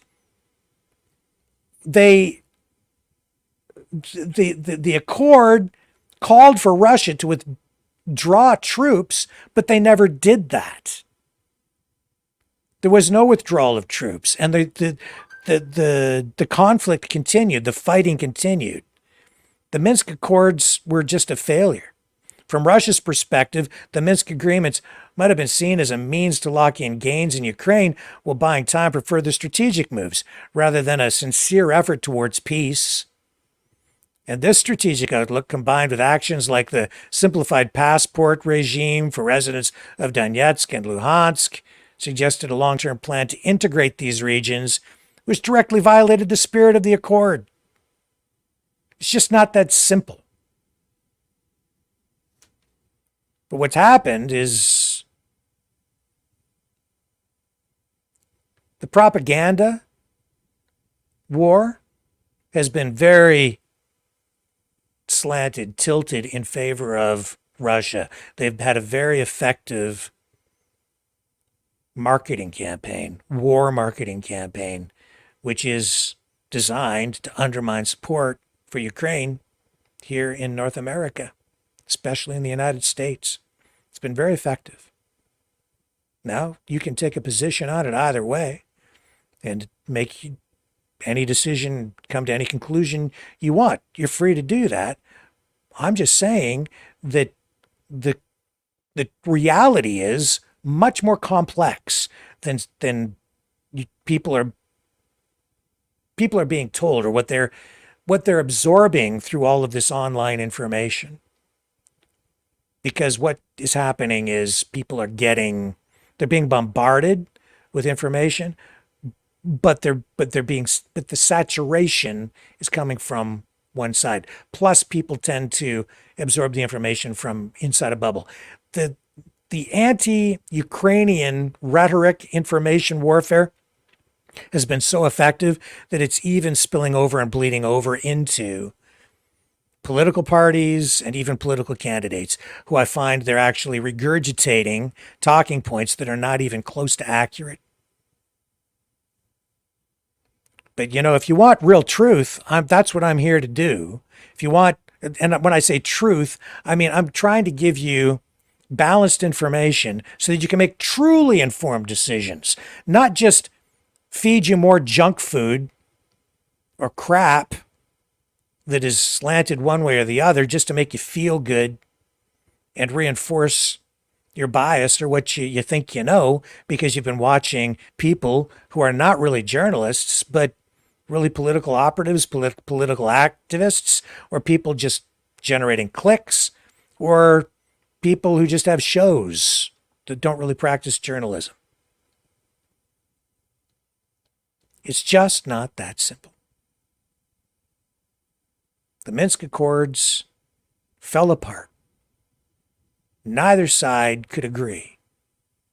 Russia had its own interests, and they didn't live up to the spirit of, or even the letter of the agreement to begin with. They didn't pull troops back. They didn't live up to it. And that's the truth. It's as much truth as I can give you sitting here tonight. And I hope you take that in proper spirit, in the spirit in which it's intended, which is to get you closer to the truth. So you can shoot me if you want, but I'm just the messenger. I'm not a propagandist, and nobody's paying me on either side. But I'll talk to everybody, and everybody can have a voice to a point. And I'm trying to bring you balance and accuracy. That's what I've just done. Today, personal story. I fixed my refrigerator.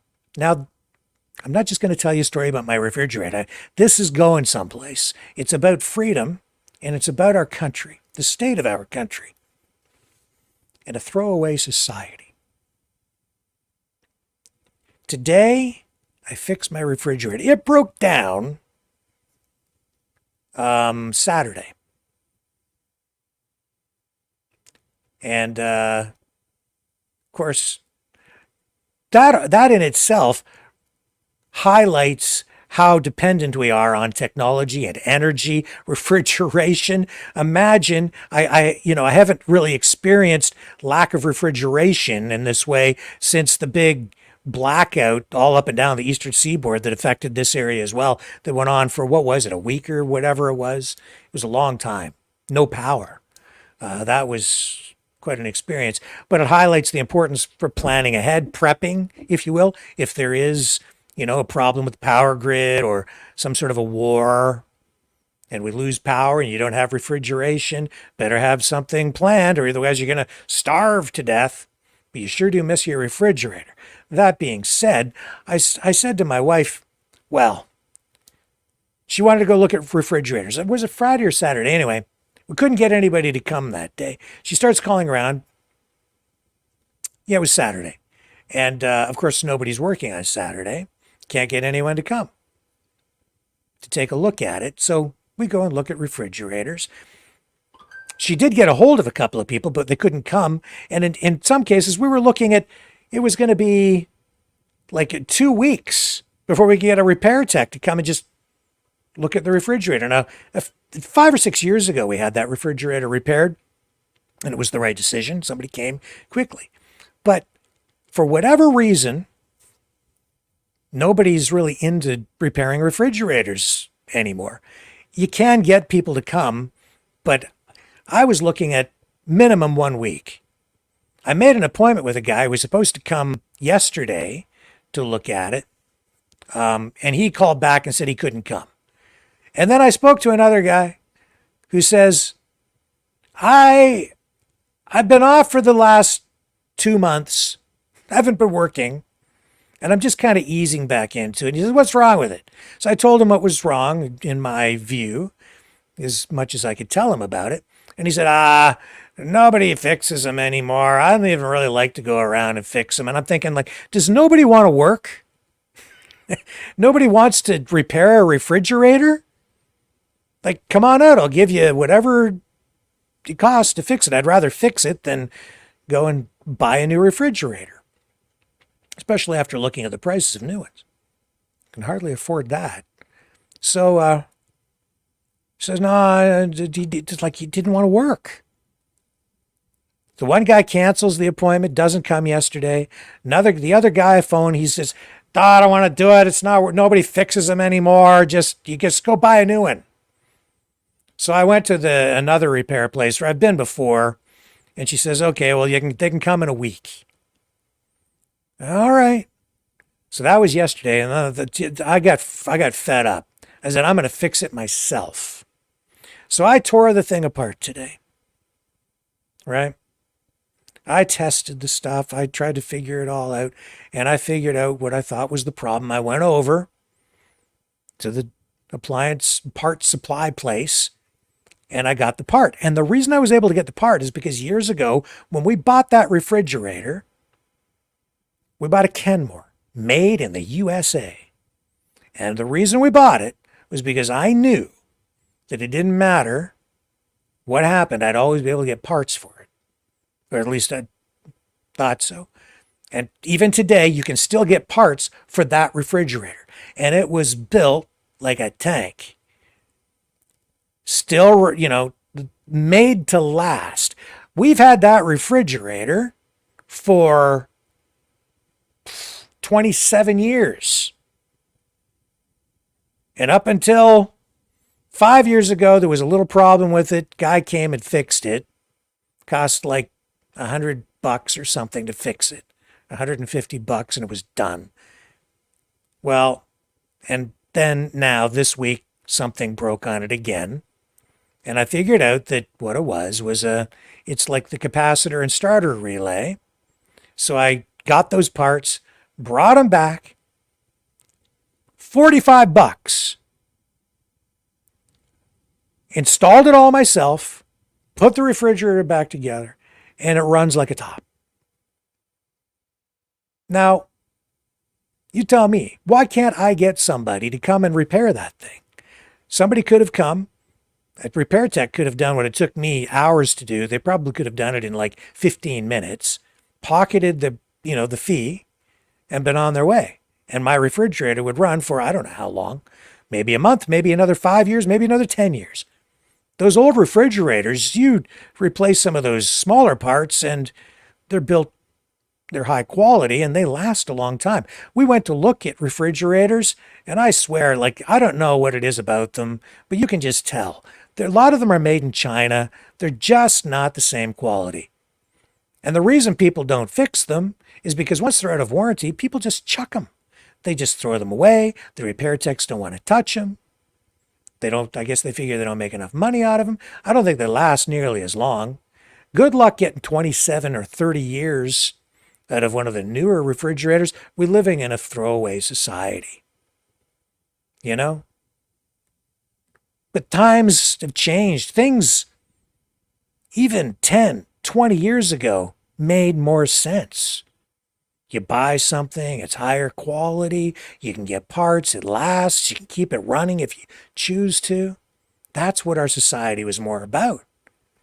We were kind of a throwaway society even back in the 1970s and 80s and the 60s, I guess. But still, you know what I'm saying. You could get parts for things. But our whole society has become like that, hasn't it? In fact, our whole country. It's disturbing to me because people give up on things. The whole time I'm working on the refrigerator, I couldn't help but think about Canada and the United States and the things that people say about it. Last night, I was disturbed because we were running that story about Ukraine and the attack inside Russia and that massive explosion. What did I see in the chat last night? Something very disturbing. Somebody actually said that they called on Putin to drop a nuke on Ukraine because they've given up on Ukraine. Do you not remember the fall of the Soviet Union? The liberation of all the Soviet states? Poland, Ukraine, and others? The Berlin Wall coming down? East and West Germany, reunification. You don't remember all of that? And now, Ukraine, Russian troops on their soil, people upset because Ukraine is exercising its right to defend itself by striking inside Russia, which, according to the rules of war, is totally legitimate. I'm just saying, you're giving up. But it's not just Ukraine that people are giving up on. And freedom, which was celebrated as when the Soviet Union was dissolved. Ukrainian sovereignty was celebrated at the time because it was a new era, the turning of the page. Ukraine had its sovereignty, its independence. Independence, not a Russian state, not an American state. Neutral. Not everybody would view it that way because everybody has a spin, but it was a sovereign state. Russia and the United States both agreeing to stay out of there. So we had that. Now I can get into the history, but the point that I'm making is it seems like people have given up on freedom. Not just there. That J.D. Vance, I don't care what happens to Ukraine. I care what happens to Ukraine. I care what happens to Russia as well. I care what happens to the world. I care about freedom too. And I want peace. But how you get to peace is also important. How you do things is important. How you achieve political results is important. I see what's going on in Canada right now. And I see people giving up on the country. People who say that they're worried about foreign infiltration within the government, and yet they're cheering for Russia to win in Ukraine. They're saying we should join BRICS and cheering for the demise of the US dollar. They want the US dollar to die. Cheering for it because why? because you're listening to a bunch of foreign propaganda which is designed to undermine confidence and trust in our economic system, in our country, in our institutions. And I understand that during the pandemic in particular, there was a lot of government overreach, and people, rightly so, want to hold the government accountable for that. So be it. But how can you sit there, and I'm speaking to people specifically who are calling for, name the names of the Canadian members of Parliament who our intelligence services, CSIS, are aware of, who say that they're under foreign influence, either wittingly or unwittingly, and you want to name the names because you want to hold them accountable. Well, at the same time, a lot of you out there who might be listening right now, seem to want to tear the country down yourselves. What would that make you?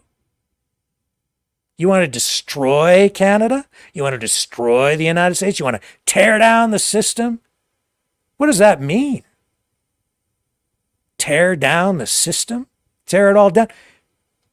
You know what happens to you when the US and Canadian dollars die? You're cheering for your own destruction. You'll lose everything. You'll own nothing. Literally. It'll be a depression the likes of which the world has never seen before. If BRICS wins in a way that results in the devastation of the Western economic system, you will lose everything you have. And yet you cheer for it. Those of you who want to tear the system down. Those of you who say you want to save Canada by tearing the system down. It makes no sense. It comes from two things. Influence from foreign governments and their propaganda campaigns, all designed to undermine your trust and your confidence in every aspect of your society, to make you feel guilty, to make you feel ashamed of who you are, and to undermine your trust and confidence in all of your government institutions, in your economic system, in all the companies that are out there, all the companies that you have investments in, all the companies that you have invested in with your retirement plans. The companies are you. The country is you. It is us. It is us, the people. When you attack your country, you're attacking yourself. And yet you are cheering for foreign governments who have made you, if you're in that camp, if you are one of the people as I describe, you want to know who the infiltrators are? You want to know who the witting and the unwitting foreign activists are? The people who are unwittingly helping foreign influence? Look in the mirror. If you're calling for the demise of Canada and our system, it's you.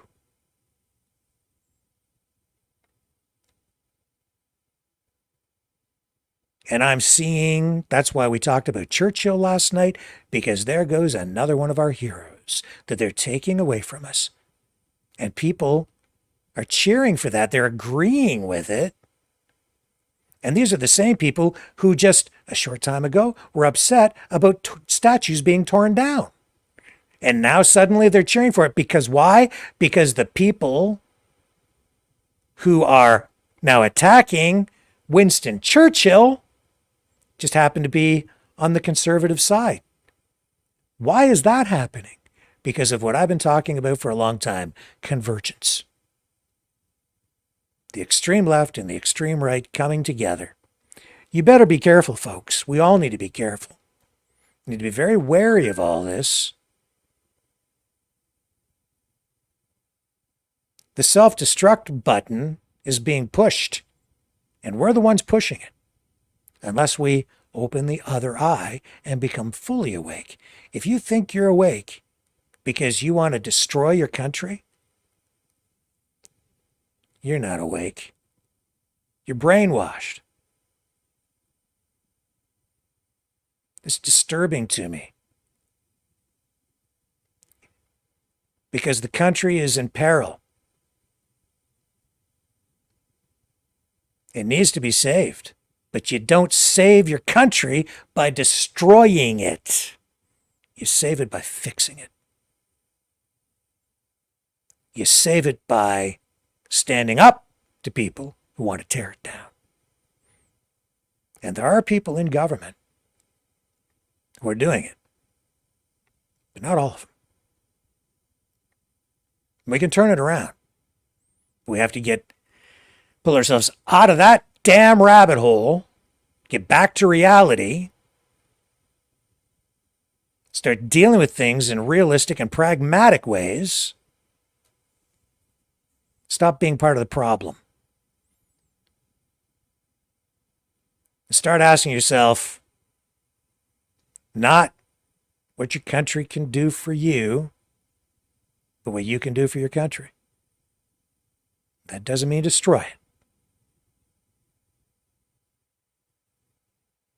And I'll say this. I think that John F. Kennedy is rolling over in his grave right now, listening to some of the stuff that RFK Jr. has been spewing.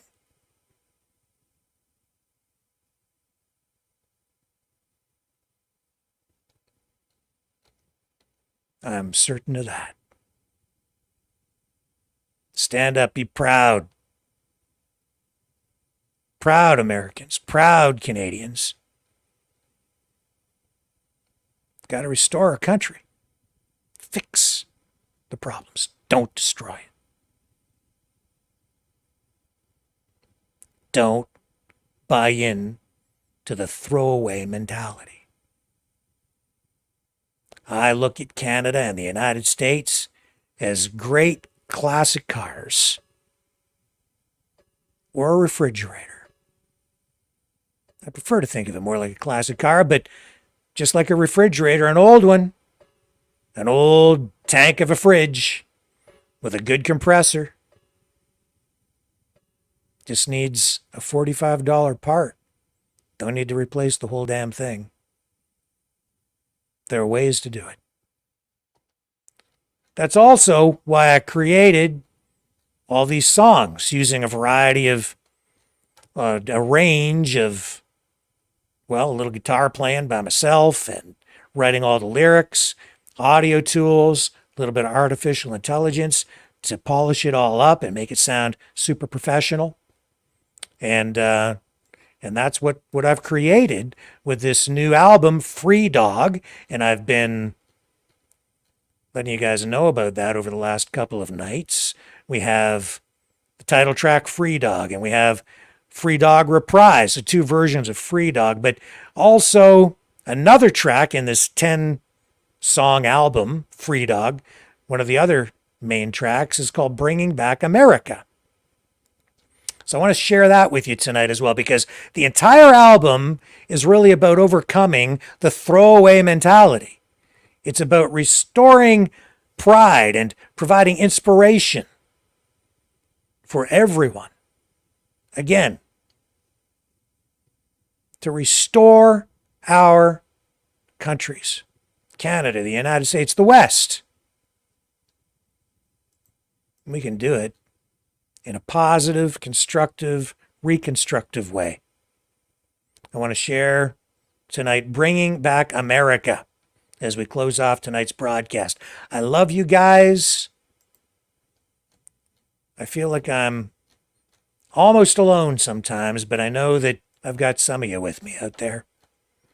And I really, really appreciate your support. And I appreciate your faith in me and your trust. I am acting in good faith here. I am trying to serve you the best I can. by practicing real journalism and getting you closer to the truth, if I can. So tonight, Bringing Back America. Another cut from the Free Dog album. I'll see you guys tomorrow night as I close off tonight's show with this song. And any donation at freedomreporters.com of $10 or more, and I'll send you the whole album. I'll send it to you as a digital download. Love you guys. See you tomorrow night, 7 p.m. Eastern, on the flip side.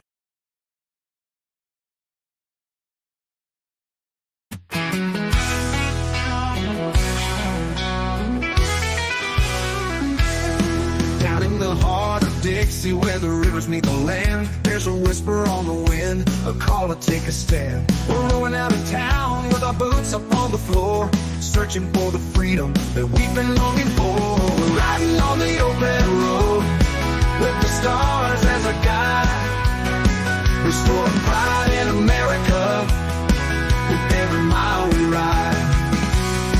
From the mountains to the prairies to the oceans, wide with foam, we're saving America, bringing freedom back home. Got my guitar in the back and a flag flying high, we're singing songs of glory under the big old sky. From the south to the north, from the east to the west, we're on a mission to put our nation to the test. We're riding on the open road with the stars as a guide, restoring pride in America with every mile we ride. From the mountains to the prairies to the oceans, wide with foam, we're saving America, bringing freedom back home.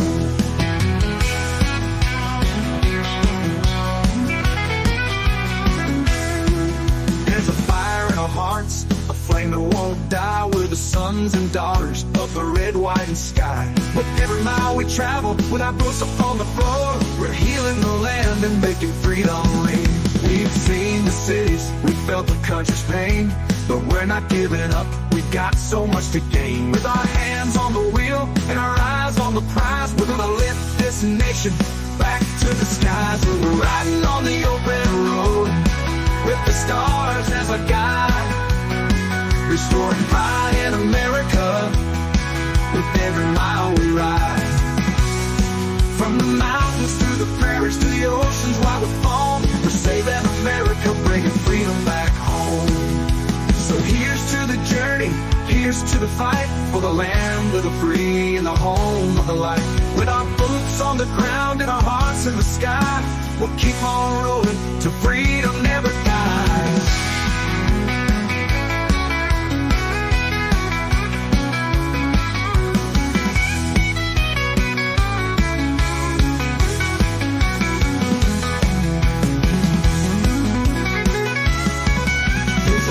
To the journey, here's to the fight, for the land of the free and the home of the light. With our boots on the ground and our hearts in the sky, we'll keep on rolling till freedom never dies.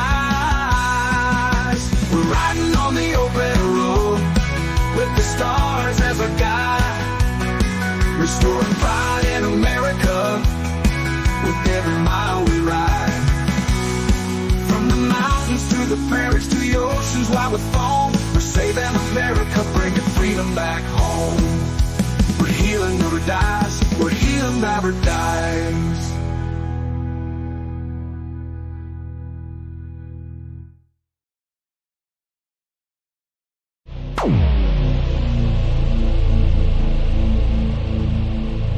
This has been a Maverick Multimedia production.